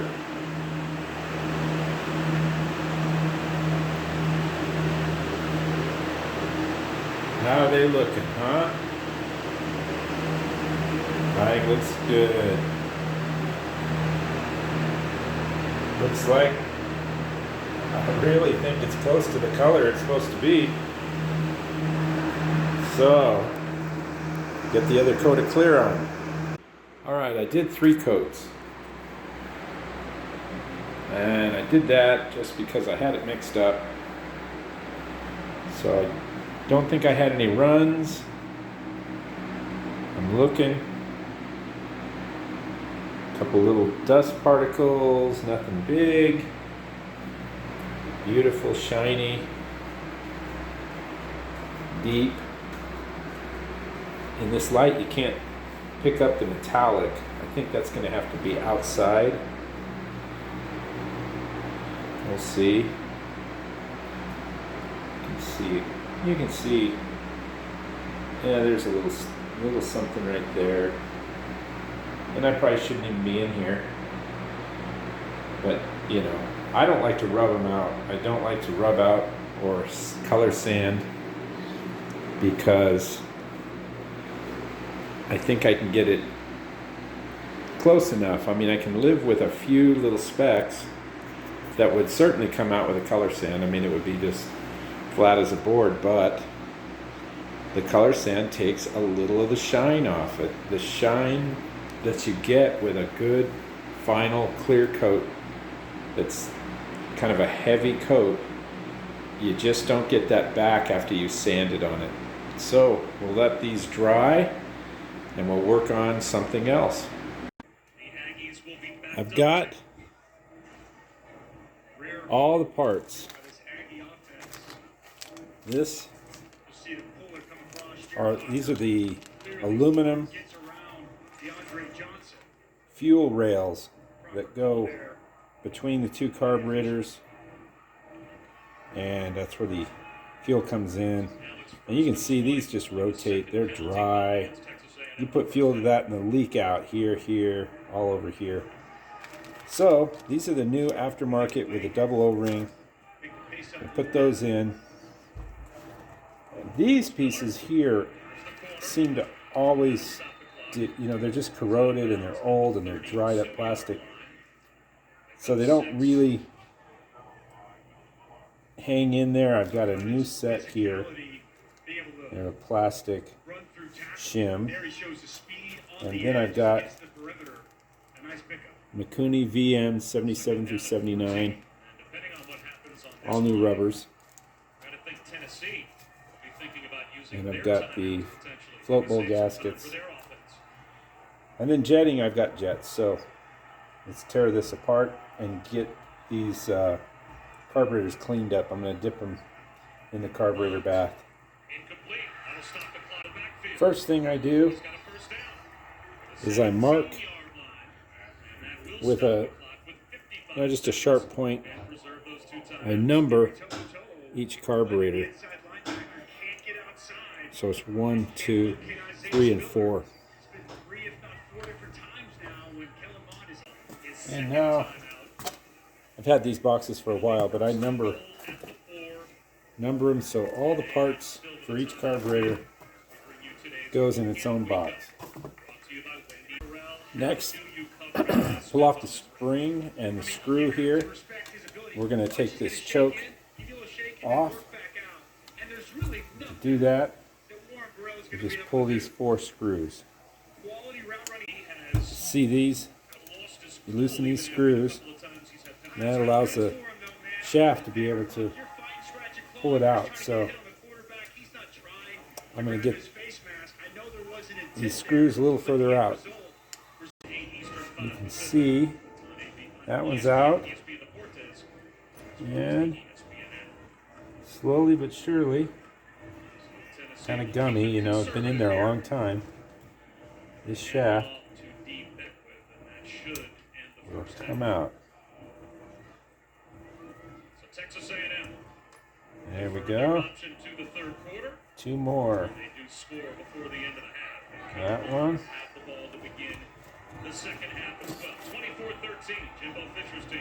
And the last one right there. There's the shaft. And here are the little levers that I was saying. These ride on these plastic pieces here. Get all those out. Now I got to take these caps off.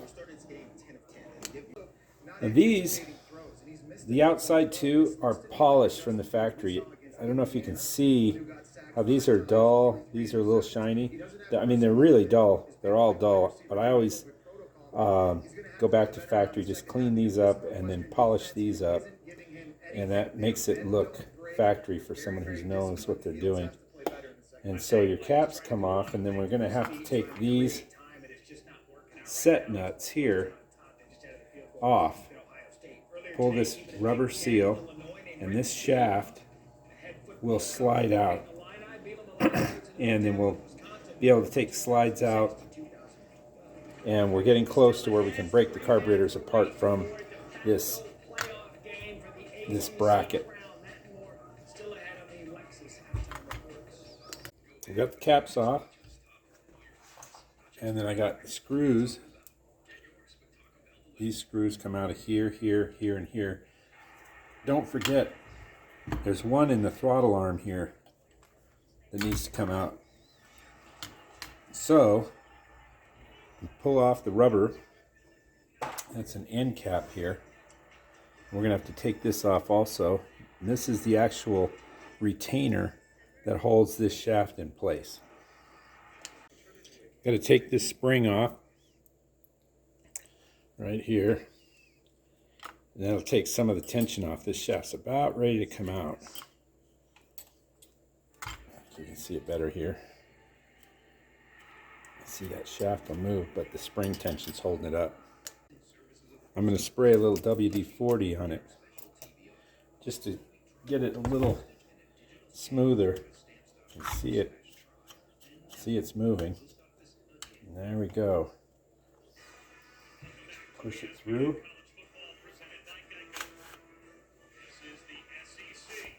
You can see now the floats will come out.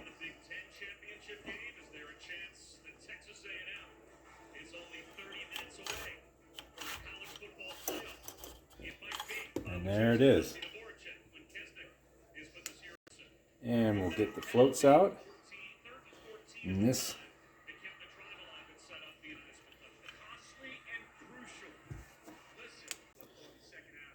Yeah, and now they're all the slides are out. This looks to me like some factory black, and then some blue, possibly blue Loctite that the guy that was in here before, whoever that was, applied to it, which isn't a bad idea. But someone has been into the carburetors. And the last thing are these. These screws hold the carb body to this plate. And I'll get all of these off. And the carbs just come apart. And I say just come apart. Well, you kind of have to know how they're going to go back together. I always take pictures, but I've done so many of these carburetors I pretty much know. And all the adjustment on the throttle plates that you use, that, you know, the vacuum stick, you know, with the little bubbles, the force, you know, the carb sync stick they call it. I do mine all by hand. When I put it on there, it's pretty much set. I think I'm actually closer than the carb stick, because I've got both kinds. I've got the vacuum gauge and I've got the carb stick that has the fluid from Motion Pro. And I've just found that if I take the time when I'm building the carburetors to just set them perfectly, then it just starts and runs, and I feel it runs as good or better, definitely as good as if you do a carb sync. And that adjustment is right here on these slides.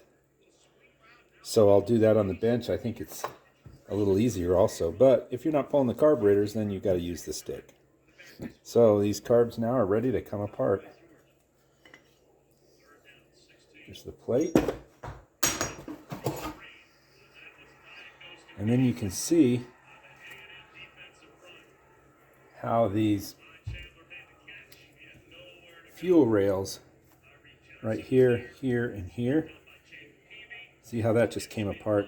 That shouldn't just come out of there. This rubber, it gets old, and this is glued onto this pot metal. So you have to buy a new one of these. You can't get a new rubber seal here. And to try and get a new one of these, they just, well, you know, this is where they've gone to. This is what they've done, because there's just no getting these anymore. And if they are, they're going to be old rubber to be questionable to put back in. And then these little boots here, these are just vent. They just share the vent right there. Right there. And then this is the fuel rail. So here again, this is another rubber. This one feels better, but nothing like the brand new one. So get these all apart. And then tear down each one of them individually and get them in the tank. Now, these are marked. See if you can see that in there. It's hard with the light. But I also scribed inside here 4, 4, 3, 3, 2, 2, 1, 1. So I've got the bodies matched to the float bowls and the carbs in their order. Take the choke out. Looks okay. Take that rubber gasket. We've got everything here off the body. So now pull the float bowl, and all 4 screws here are out. And we've had these apart before, I think in the other video. And they're dirty. But I did get everything operating the way it should, and I adjusted the float height, I believe. So I just got to pull all this apart, pull out these jets, the air screw. I'm going to record what how many turns out this is set right now at, because it did run pretty good, and that'll give me a starting point. All right, so got the main jet. When that comes out, you've got that rubber washer, which I've got in the new kit. This is an emulsion tube, and on the top of this is your main jet. Now I've recorded all the values. You know, this is a 90. Now I believe I'm going to need to go to a 95, but I'll have to make that decision later, because this bike had pods and 4-into-1 when I got it, but it wasn't running, and I didn't have a chance to do it as far as drive it for drivability. So I think a 95 is probably more accurate, because my other KZ650 has 90s in it, and I think I really are actually 97.5s, and I really feel it needs to come down one more click on the mains. So I'm thinking 95 will be sweet, but we'll see what happens. So we've got the main jet, the emulsion tube, and then this is like a pre-pilot jet, because the pilot jet is underneath here, and this is a huge hole.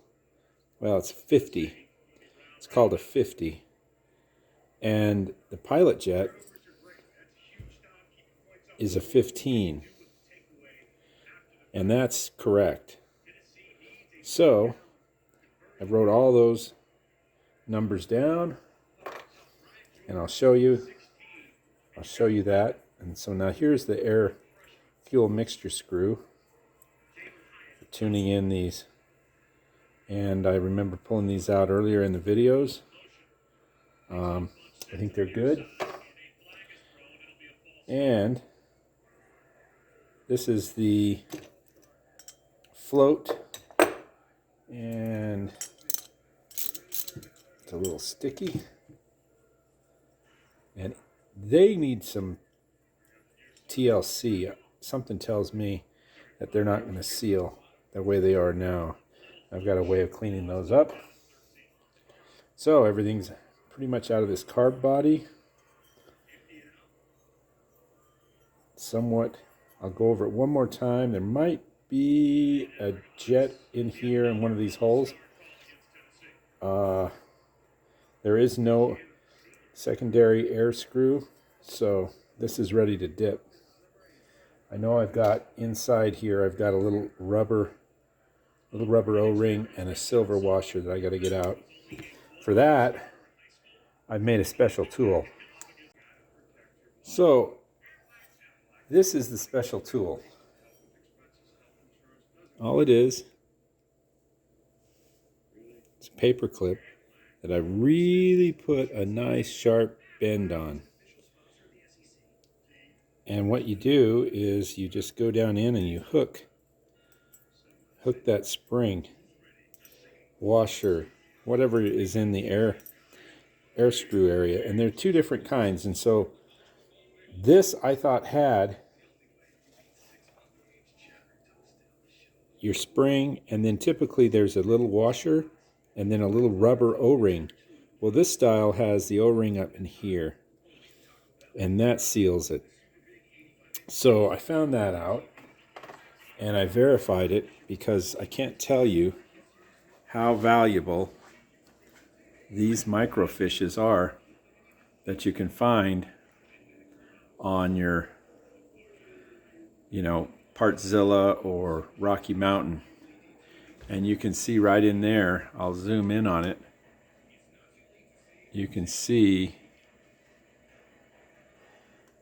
that it's showing just the spring, the rubber O-ring, and the air screw. So we are good to go on that. Now just get the other carbs broken down, all the pieces separated, so we can get it into the carburetor cleaner. So to get them into the carb cleaner, got all the little bits, and I've taken all the rubber pieces off, any rubber O-rings, anything that I think can withstand the dip. But these are the pieces that I didn't put in. You know, the float. I can clean all this individually. It's not real dirty, and I don't want to have, I don't like the dip for everything. Like the choke over here. You know, that, I'm going to replace that rubber, but that rubber piece, I've dipped it with this rubber piece. It gets all funky. You know, this rubber piece right here. Kind of a seal on the top of that choke. So I'll keep those things separate. I'll just clean those.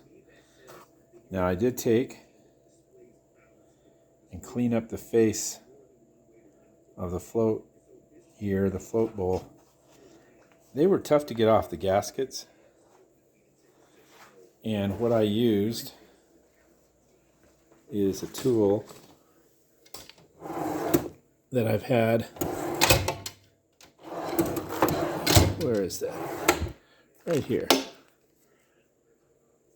And you use the, it's kind of like a Scotch-Brite. And boy, that just sands off everything. But you want to be careful. You don't want to take too much off of there, because it'll just form the top and you might get a leak. But I think that's more YouTube folklore.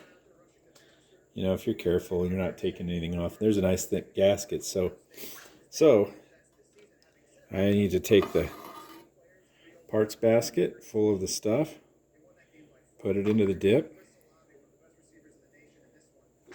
and then I'm going to be doing one carburetor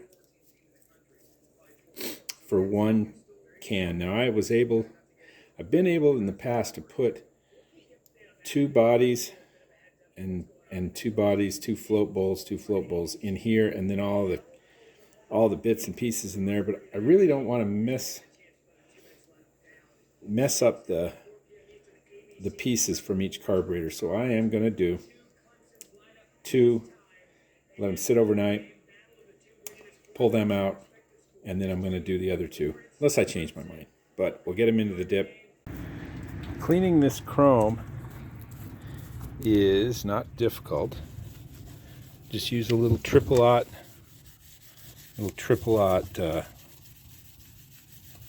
steel wool and a little bit of soap. And a lot of that rust will come off, and it'll leave the chrome kind of alone. I mean, I think under a real direct light, you can see the scratches that you're making here, but the payoff is so much greater. I mean, this is not a collector pipe. So this is just good enough for the bike.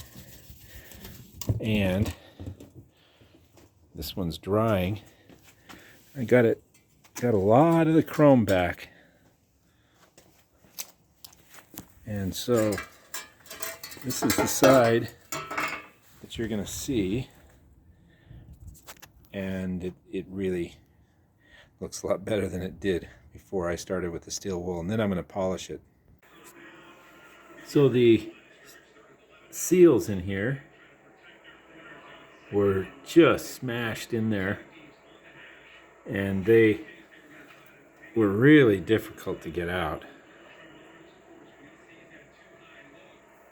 I had to use a chisel and get in there and just pry and pry.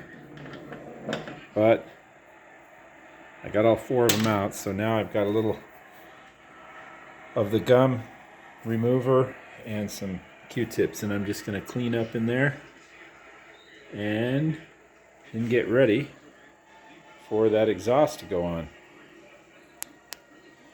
So this is a nightmare. Trying to get this and these brackets and these sealing gaskets. So what I learned is what you need to do is you need to oval the ring just a little, and then that will allow you to put it up in there if you can, if I can, and it'll stick in there. Otherwise it just wants to fall out. So let's put that in there. See that? That ring just goes and hangs right in there. And these are kind of oval on one side and flat on the other. You want the flat side against the head. So oval it. Oval there. And the flat side against the head. So these shims go in here. I don't know if you can really see them in there, so I'll bring this over. Now they may stay in there on their own. From what I can tell and from what I've heard is that there's actually tape from the factory holding these things together. But I think if I hold these from sliding off with tape here that I can remove later will be a better deal. So let's see if it works. Okay, so what you needed to do is take a little piece of tape, and I kind of deleted the video that showed this, but it's not that big a deal. Basically, you had the 2 shims that were in there. You can see right in there, those 2 shims. And the flared end goes against this, pushing the narrow end up inside. Now, I think back there, can you see a little bit of the blue tape or green tape? Let's see if I can get right on up in there. Really get a view of that.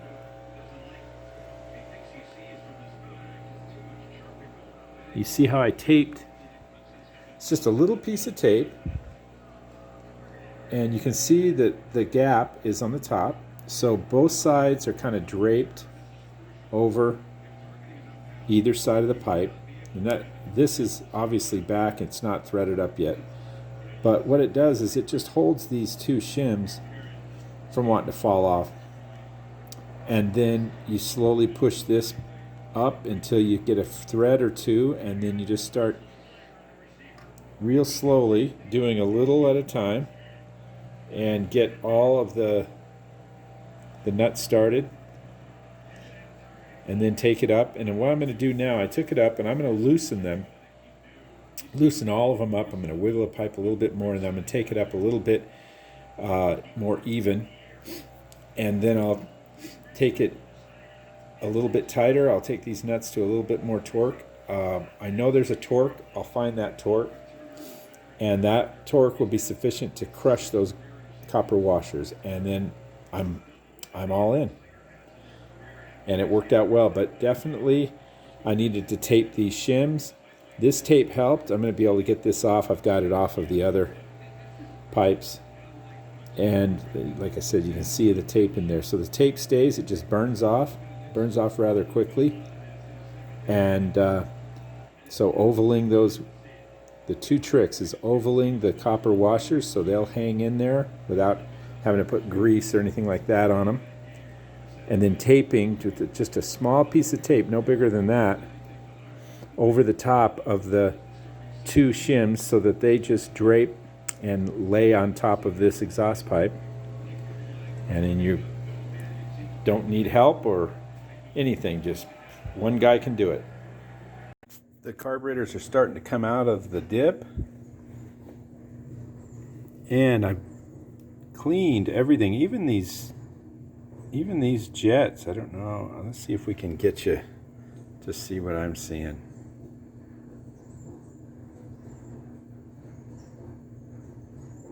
You can see they're clean and clear. So I ordered the needle and seat, which goes in here, but I can clean up what I have, and I probably will, just because I've ordered them from Canada and it's going to take a while, and so I can just use them on the next carb. But it's going to come off anyway. These cards are probably coming off again. It's just the way it goes. So I could replace those seats if I have an issue with them. And, you know, the reason they might come off is the jetting's just not quite right. Now, I ordered 92.5s, I ordered 95s, and I ordered 90s. And the 90s here are clean and clear.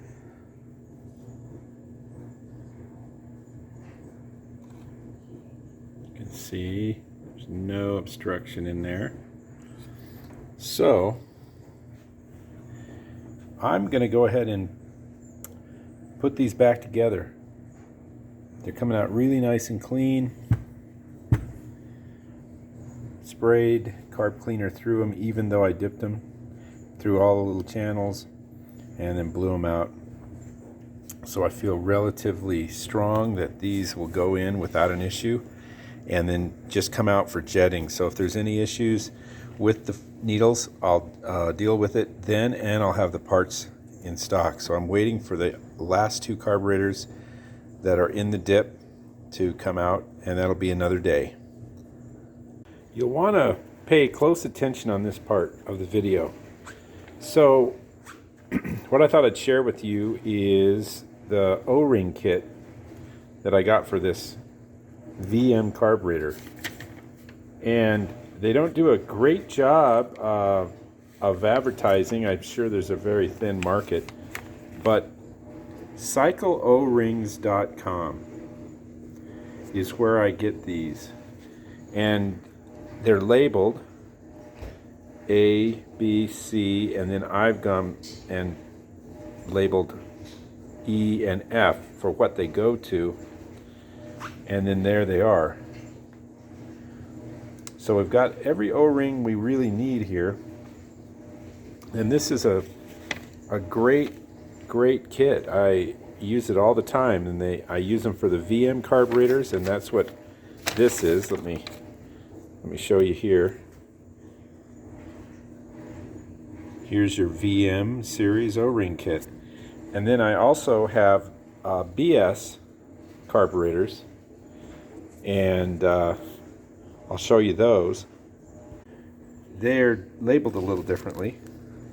Each little Ziploc, it's got its own description inside. So I usually try to keep one or more of each type, the VM and the BS carburetor from Mikuni. So I'll order 2 or 3 kits when I order. But another thing I thought I would share with you is my list of vendors, I call them. I'm starting a new page here, and I did it on the 650. I found the Petcock rebuild kit at Z1 Enterprises, and it was really good for the KZ650. And then here is just names, you know, websites, engine paint, frame paint. The frame paint is Chassis Shield from Summit. I painted KZ1000, a GS1000, a V30 Magnon. They all came out nice. OEM paint for the Honda, Yamaha, and Harley. I've ordered from them before. They're really good VMR. TPC Global. There's a phone number there. The exhaust paint, that's the really nice exhaust paint that I put on the KZ1000 that I just love. In the cast iron, and it's a VHT paint. And Diablo Cycles, that's where I got the stripe package for this. Seats and seat covers. Here's some names of places I've gotten them from before. But that's a little easier to find on eBay. And then here's just a list of, I put a little rating on there, I don't know. I don't do that anymore, but just a whole list of places for these vintage 4-in-1 and you know, seat covers. And when I'm trying to go slow so that you can pause this if you want and write these down if you want or come back to it. But you can see cyclerings.com for the VM and BS carb kits, and they're very good. There's Diablo Cycle again, there's Repo Decals, Hildebrand Gasket Company, and that Hildebrand I think is where I got the float bowl gaskets, if I'm not mistaken. And then of course K&L has all sorts of stuff. We're going to use a set of those on the slides, those caps that go over the slides. And then parts fish, you know where to go to be able to access a parts fish. There's quite a few places. And I've done something with Sigma. And let me see if I've got anything else. Oh, owner's manuals. Bike Cliff's website, that's a really good place to get some free manuals of these vintage 70s and 80s motorcycles. So there you have it. Now let's build these carburetors. So the seats, I don't know if you can see in there, but they were pretty dirty. So what I do is I take a drill and I put a Q-tip on the end, and I get a little bit of this. And what that does is it has a little bit of an abrasive, but a polish and an abrasive.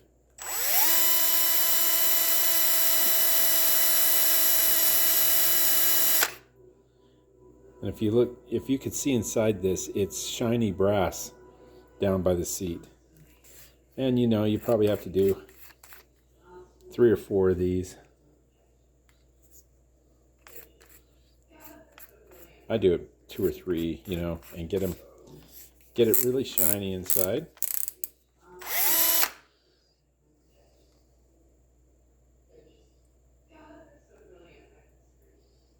Polish on the end. Wiggle it around a little. Get it in there.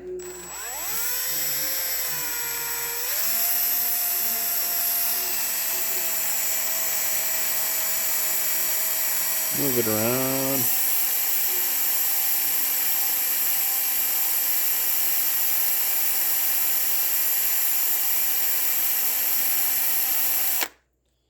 And it's a little cleaner, but it is definitely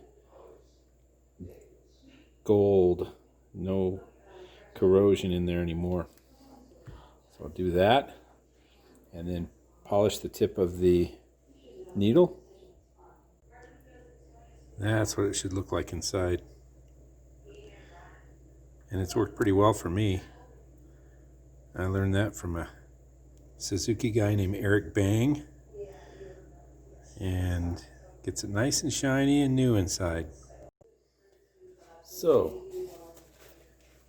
that's the the ultra fine steel wool. And I just take this. You can see already it just got it shiny just a little bit. Give it a little bit of a polish there.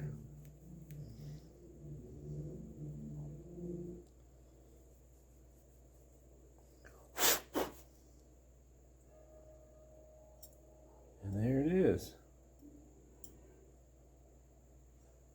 And that should, I'd say 80% of the time, that cures any leaking.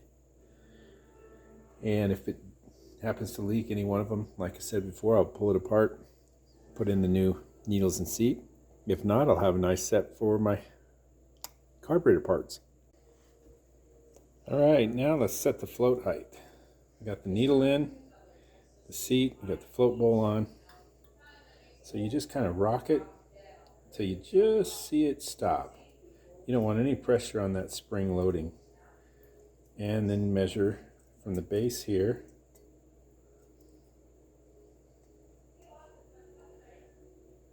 and obviously I'm so far off the spec cannot be right, so I'm going to recheck the spec. It was saying 29 to 31. I'm going to recheck that spec. Alright, so the spec was off. It's 24. I believe that's plus or minus 1. So if you put this on the base, that is right at 24.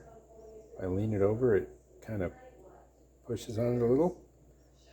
24. I think I've set these before, and by keeping all the carburetor parts the same, so this float is not, over in another carburetor, we are probably not going to have to set much in the way of float.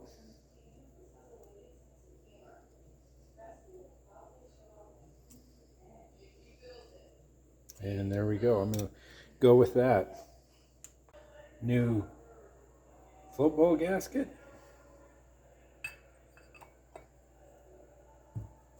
And there we have it. Bottom half is done. We'll put the slide in next. They're all clean, beautiful. Got the new choke plastic pieces on there. They're all adjusted. So now it's time to put the bracket. Put this bracket on.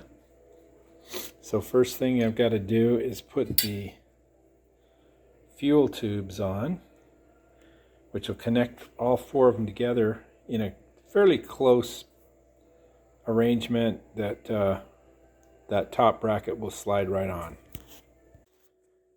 All right, these fit in. They go in really tight. You can see I've already got that one in. And then this is a crossover for your vent tube. And there isn't one in the middle. What you have here is this shares the vent, and then this is your tube. And over here, this shares the vent and the tube. So you have two vent hoses that'll go down to the bottom of the frame. And another thing I wanted to show you is in here, very hard to see,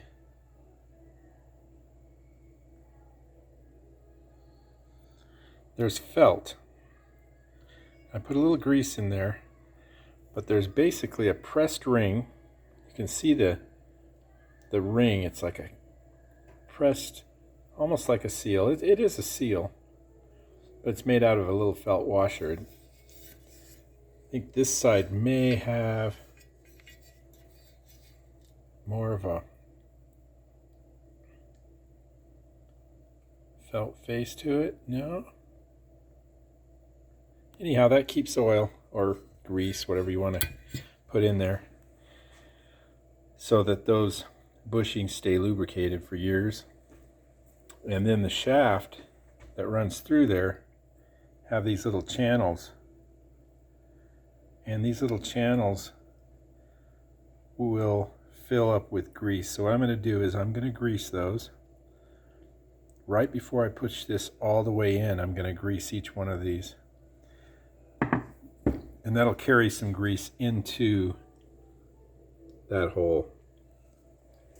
So the next step is to get all 4 of the carbs hooked up by these fuel rails and by these vent connectors. And they'll kind of put the carbs in the position they need to be for me to mount the plate. Now they're all together. And I'm not sure if I can do this one-handed, but I don't want to set up the tripod, so. Oh, got to flip them over. And there we go. Now there's one other piece that I've got to fit in here. And that's this, I would call it a bell crank. And it needs to go in before the carburetors get bolted up. So I'll install that, and then I'll install the 4 or 8 screws here, and I'll get them somewhat tight. Not really, just barely snug, so that there's a little movement in the carburetor, so I can get the shafts all lined up, put them all in, and kind of snug everything up at once. And it looks like it's taking shape here. You can see the carburetors are getting a little closer to being aligned. I don't have, there's a little movement in them. So now I'm going to flip it over, and we're going to work on the throttle shaft and get that threaded up through. Now the shaft's in and all the screws are set. I don't have them very tight because, you know what, I always forget something and have to pull the whole damn thing apart.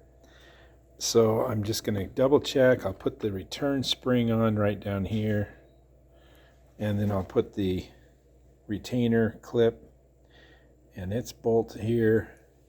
Then I'll start with the chokes before I tighten everything down. Well, I had to play a long time with these chokes. Basically, all 3 of these would be in the right position, and this one would be elevated. It would actually be up to where this choke was actually up and open when all the rest of them were shut off. So other than try to mess with the shaft, because the shaft might be a little twisted, I just filed and bent this arm so that it pushes it down and closed at the same timing that these are. So it just took a little massaging, but that shouldn't be. I couldn't figure out why. I even had an extra one downstairs. I put it on, did the same thing. I don't know. Probably could have figured it out. Maybe this one is, you know, wrong or bent too. Anyhow, I just bent it. You can see how it's bent.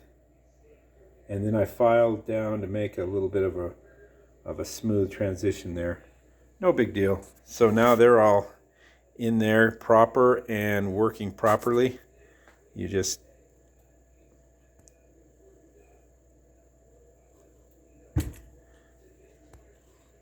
on and off. Pretty much complete now. I just have to sink the carbs, and I even did the little OEM factory markings on those choke levers, and blew Loctite on the nuts. Now that they're all synced, then we'll put the caps on, and she's done, ready to go on the bike. So now it's time, because the carburetors have got to go on, I've also got to do the cables, and those have to go onto the carburetors before you slide them in. So in order to get the cables on, they have to go in here. Yeah, and they run into throttle tube. And So what I've got to do is I've got to grind out a large notch here for this cable to fall through here, because in the original handlebars this went up into a hole up into the handlebars, and then this traveled along the bar on the inside and it came out somewhere around the forks. So I've got to do that, and then while I'm at it I'm gonna just lube up the blinkers. You can see they barely want to move, and get those to work. And then I'm going to do a continuity test on all the wires to make sure that the starter button makes connection, that the blinkers work, and that the engine run switch works. And then so when I took that out, the thing just disintegrated. That's the run switch. So my options are to take the two wires and just join them together, because I don't use the run switch. I use the key. So these are going to look very nice, but I found a second unit and it is also just rusted out inside. It doesn't want to turn, and it's got a crack right here. So these things are notorious for not working. Now I'm going to look for some new ones, but I'm also going to go ahead and I'm going to redo the red in here and detail this, and then once I get all this done, then I can remount the cables. So I've lubricated the switch. That's the light switch, and I like that. Works good. And then I used the die grinder and I ground down, covered it so that the shavings didn't get in there. Now that can lay in there. That lays in that valley, and then the handlebar comes in here, kind of pinches it all together. While I was checking all the wiring out, I noticed and I realized, and you saw in the earlier video, that I had to use a screwdriver to start the motor to cross over the starter solenoid. Well, I found that the starter switch was getting juice. This push button here was getting juice, but it wasn't transferring it. So I pulled it apart, and you can see this and this is the starter button. And when you push that in, the center electrode in that hits the center here. Anyhow, it's pretty self-explanatory when you pull it apart. But these things are so delicate and so intricate. So what I did is I cleaned up the surfaces, and I used a Dremel with the wire wheel. And then down inside here, I'm going to have to get that center pin nice and shiny also. So I switched to a different tip, which is just a pointed wire wheel tip.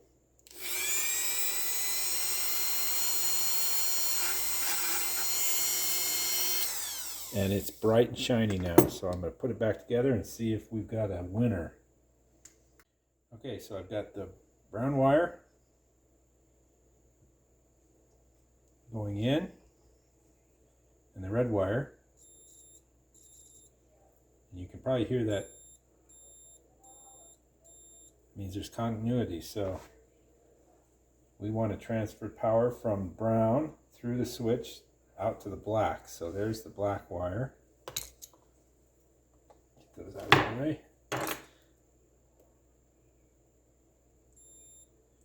Bingo! All right, let's put this back together. Now, you've got to put the cables on first. Pretty much have to. probably a trick. But just make sure they're on there right and that you're getting a little bit of movement. And we're getting a little movement on throttle. We can adjust the cables later, but the trick to getting these things on is if you push on this siding and get this boot right here in, or mostly in, then what happens is you come over this side and you start pushing, and that wants to pop out. So what you do is you take this strap, ratcheting tie down, to hold that side, and then push on this side. And there they are. So that's how easy it is. Well, I got this side on. I got the foam grip on. I'm trying to get this. Let's see, take it back here a little bit. Got the front brake caliper, or front brake master on. And it kind of loops out a little bit, and I had to flip that hose completely so I could get it to clear this gauge. You can see how close it is to the gauge. And if I take it over here, you can see it's right on that gauge. And I've got to loosen it up and put the rubber boot on it. But it's on, and these bars are really narrow. I didn't know that when I bought them, but yeah, who knows, it might be cool. It might be okay. I can always change them, but so now it's time to work on the other side. And that is your starter switch, you know, the clutch in. You have to pull the clutch in or it won't start. And I've got that all working, tested. That all works. And I got the tailpiece on, but it's got to come back off because I need 2 more blinker stocks. But it really looks good. Kind of makes the chrome shine a little more. So I've got that.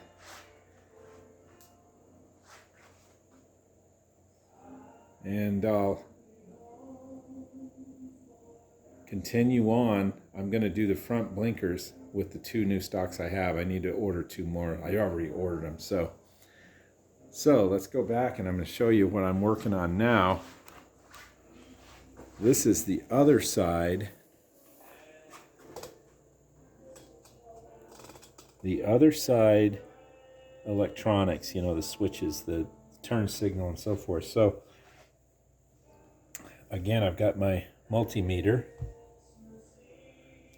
Let's see if I can lift it up here so you can see it. And so this has a hazard that the wiring diagram I'm using doesn't show on it, but I pretty much figured it out. It's the, I'll do it for you here, the orange and the green wire, and then this out is off, so I'm not getting anything here on the 2 blinkers, which is the green and the gray. So I'm not getting any signal. Push it in. And it has a separate flasher relay down by the rectifier and one for the blinkers. So I've pretty much figured from the wiring diagram and everything else that the blinker is this orange wire, the gray and the green. And I'll turn it on one side here and I'm not getting anything. So I've even tried the black one here and I'm not getting anything. So I've got an issue with the with this orange wire. Somewhere because these are working with the flashers, somewhere this is disconnected. So it could be in this loom, could be down in here. It almost looks to me like there's a solder joint that's given away. So I'm going to go down in here first. So it is. You can see in there that orange wire is loose. All right, I plugged in the soldering iron, and I really don't think I'm going to have to take it out, which that's really a good thing. I probably have one of these switches on another cluster. It's probably in no better shape. But I managed to push the solder joint back into place. I don't know if you can see it in there, but it kind of popped back onto the post. So I'm going to just go in there, put a little bit of rosin on it, and just hit it and see if I can get that solder to resolder that joint right in place. And if I can, boy, great. I got a little bit of rosin down in there, and I've got a little bit of silver solder here. Let's just give it a try.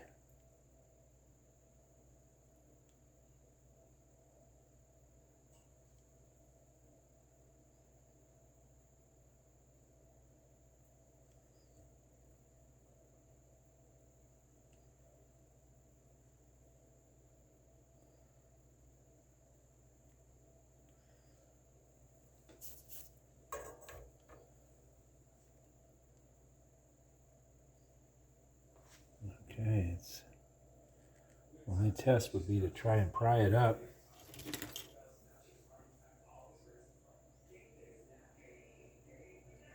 No, I think we're good. So now it's time to test it. So let's get the orange. See if we're getting it on one side here.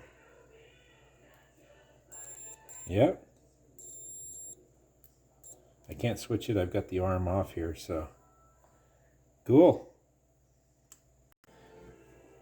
Now, let's see if we can get it on the other side.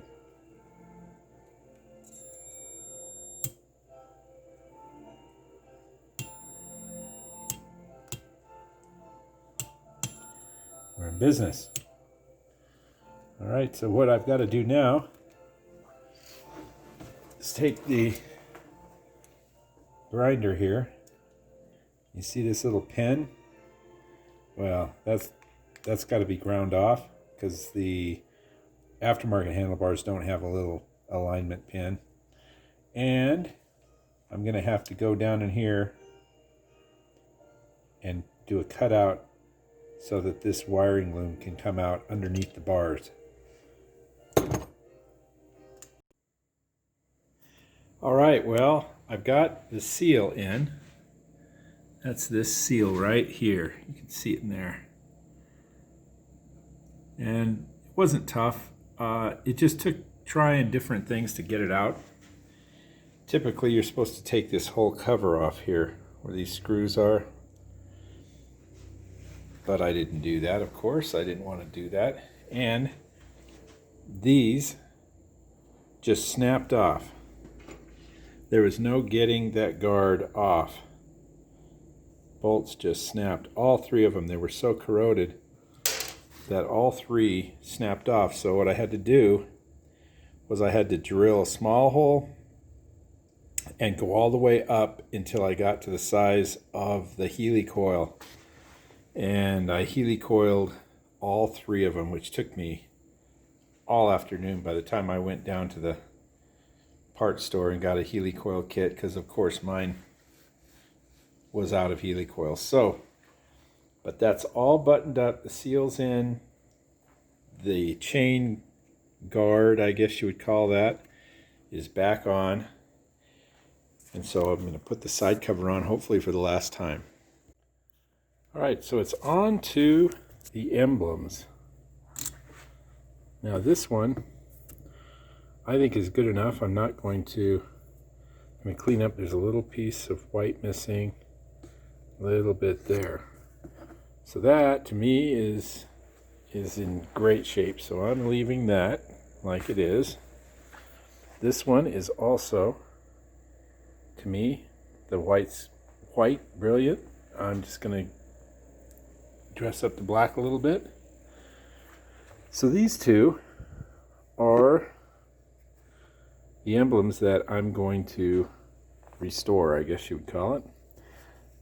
The first is PJ1 Fast Black, and I'm doing this because I want to know what it was that I used last time, and this is the way I can do that, is to put it in my video. So PJ1 Engine and Case Paint Satin Black,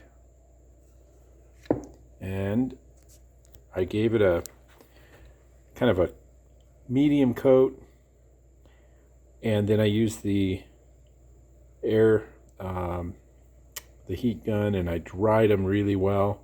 And then I'm taking, and I'm going to show you with the tripod. So I take a folded up piece of paper towel, I get a little lacquer thinner on it, and just run it while, you know, the paint's still somewhat, I don't want to say it's wet because I did heat gun it, but it's not cured completely. And as you can see, it makes it pretty easy to get the chrome to show itself here. And you want to get it all, and you don't want to get the black paint.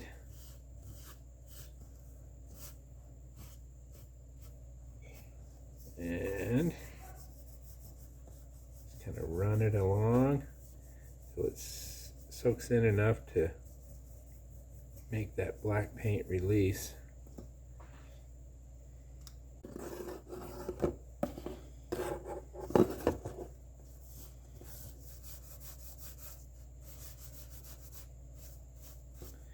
I'm not pressing very hard here.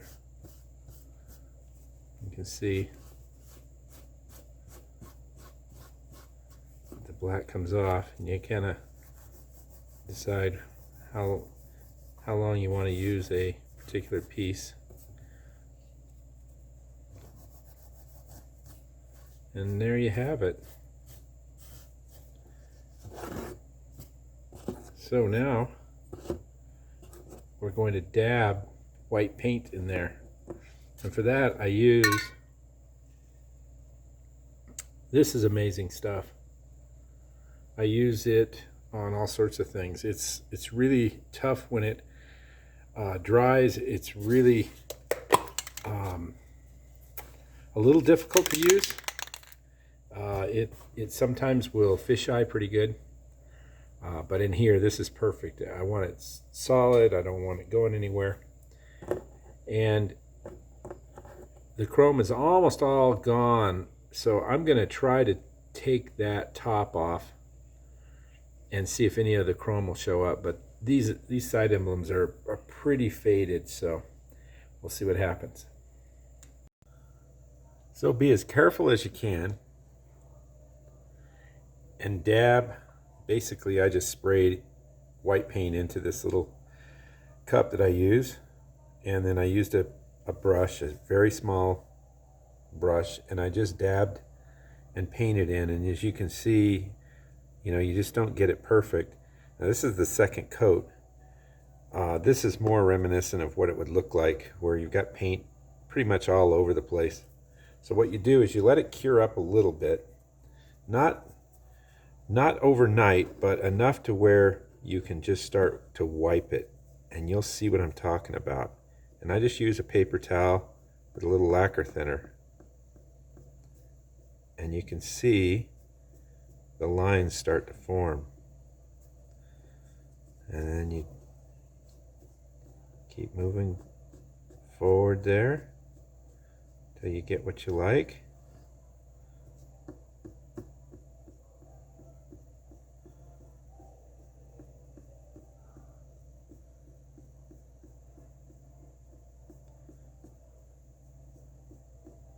and there's a defined K. So you just keep moving on down. I just kind of replace the paper as necessary. And the lacquer thinner, you don't want so much on there that it's going to drip in, but you want enough that it's going to break down that paint. It's just got, you know, an hour drying time. And you just keep kind of wiping lightly. You don't want to touch the black below. And there's the KZ. And probably a better example would be on this here. Move this out of the way. So you see the S has got quite a bit of white on there. So let's just get down to the chrome.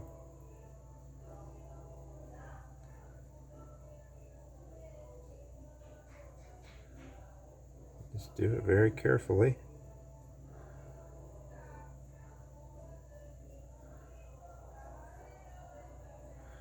And there's an S, white inside, and nicely defined chrome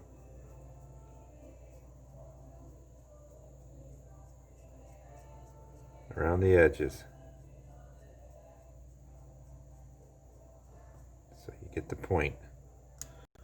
And there they are. Nice and white, black background. I got a couple areas in the one I didn't paint touched up. There was some white in that crack. I touched that up. All done. Since the tabs on the back of it aren't, you know, they were broken off, there's no way to get them off of there without breaking them off. So those little split rings, those washers, those are a pain in the ass, and it's plastic pins, so they come off always break off.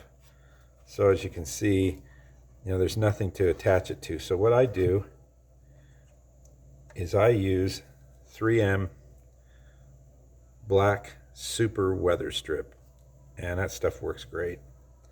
Just kind of goop up the pins, push it on there. So let's see if we can tell which one has been redone and which one hasn't. Is it this side?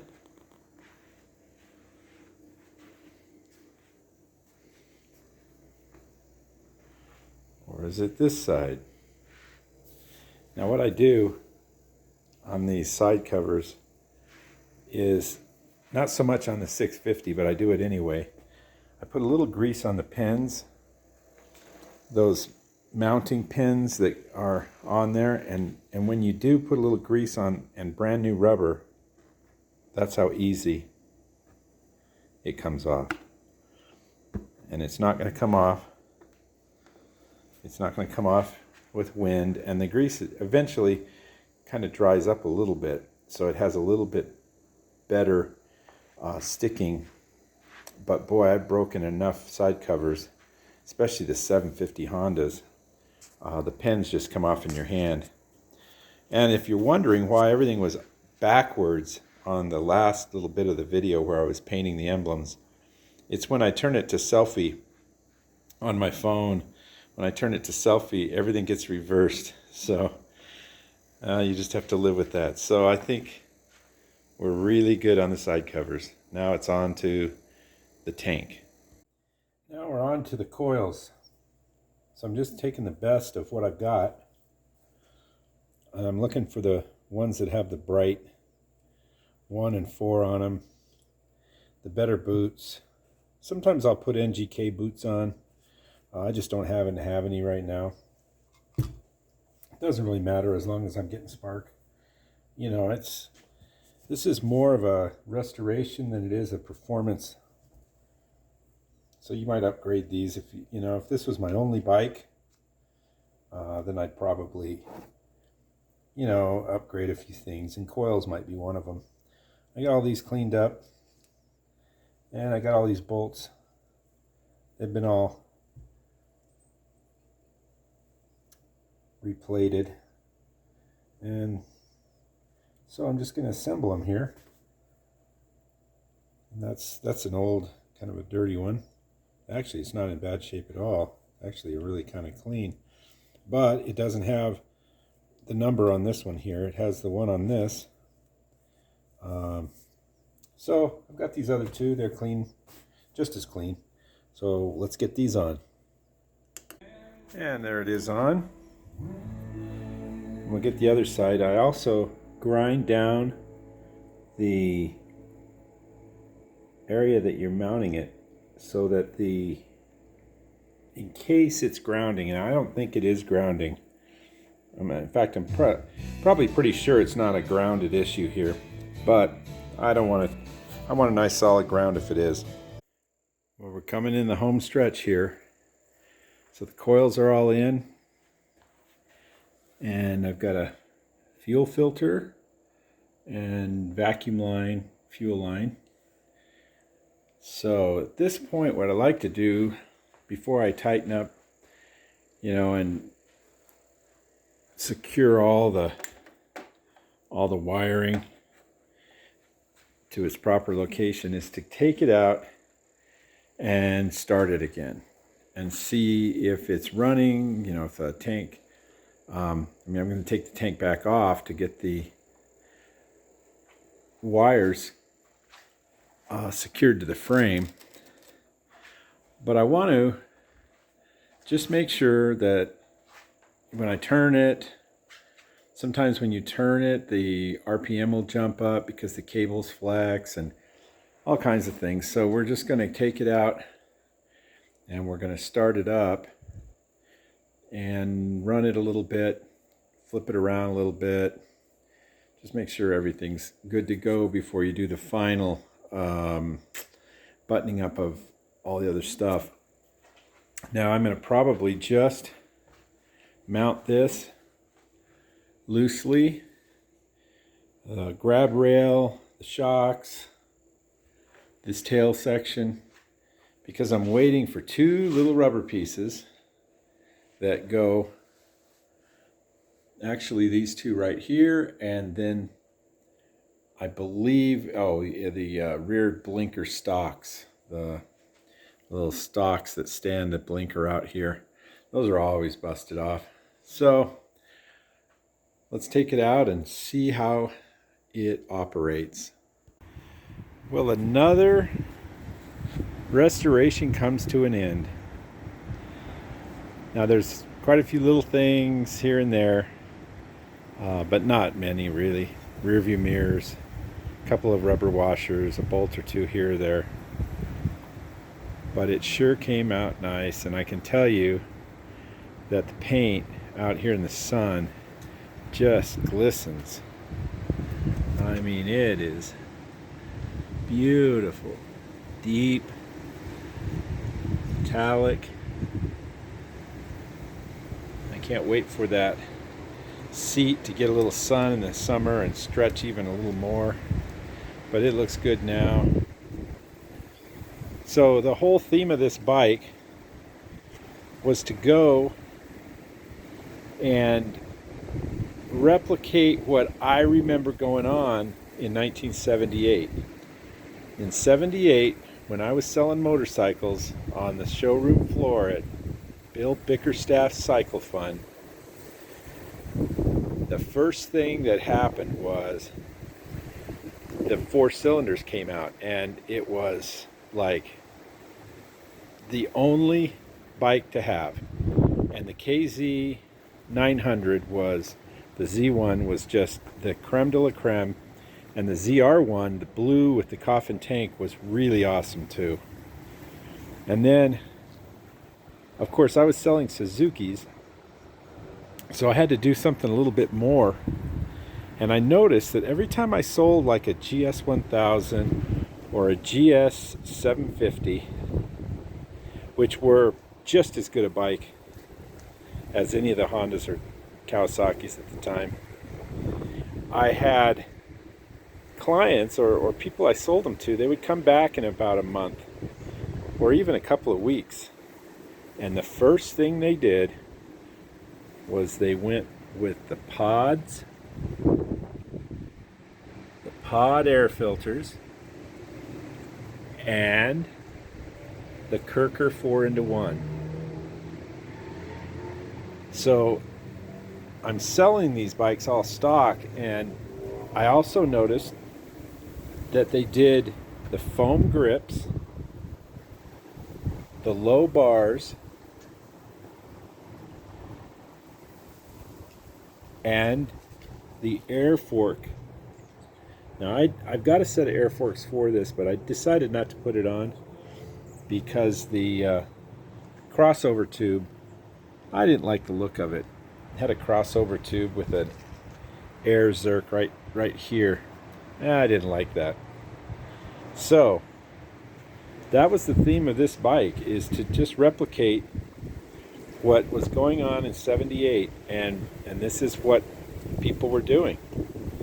They had the 4-into-1, which was almost always a Kirker at the time, individual pods, and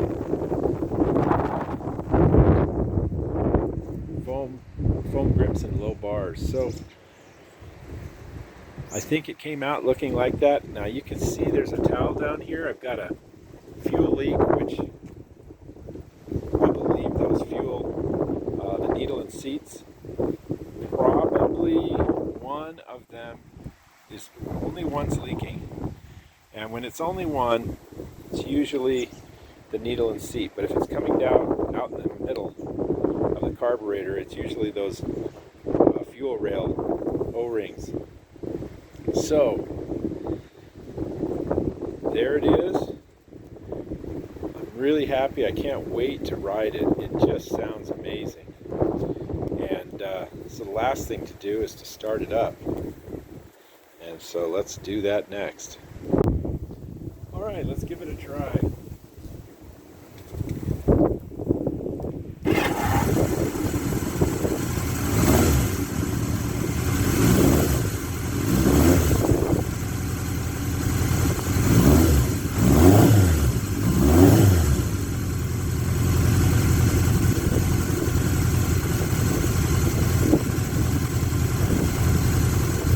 Wind is really making a sound difference in the video, I can tell, but I don't think it's going to sound as smooth on the video as it does in person. It's just velvet smooth.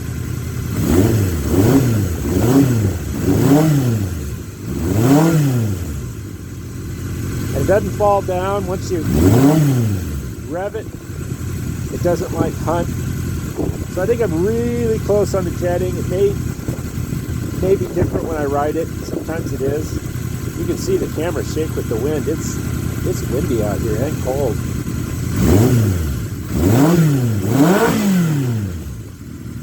This just got great throttle response, and it idles smooth as silk.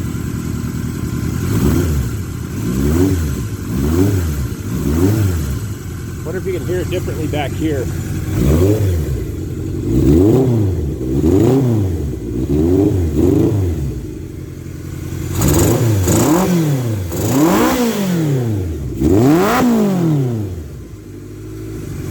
Now this thing has sat for probably 20 years, and I think it's going to run even better once I take it out and actually give it a couple of heat cycles, because it's it's sat, and I know it's even cleaned up.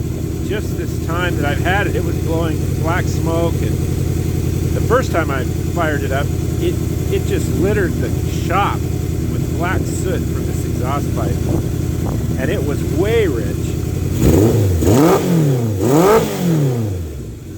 But I don't see any smoke at all now coming, black or white.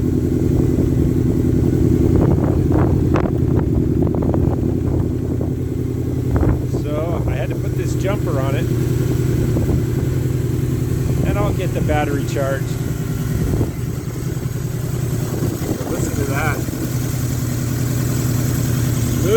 built.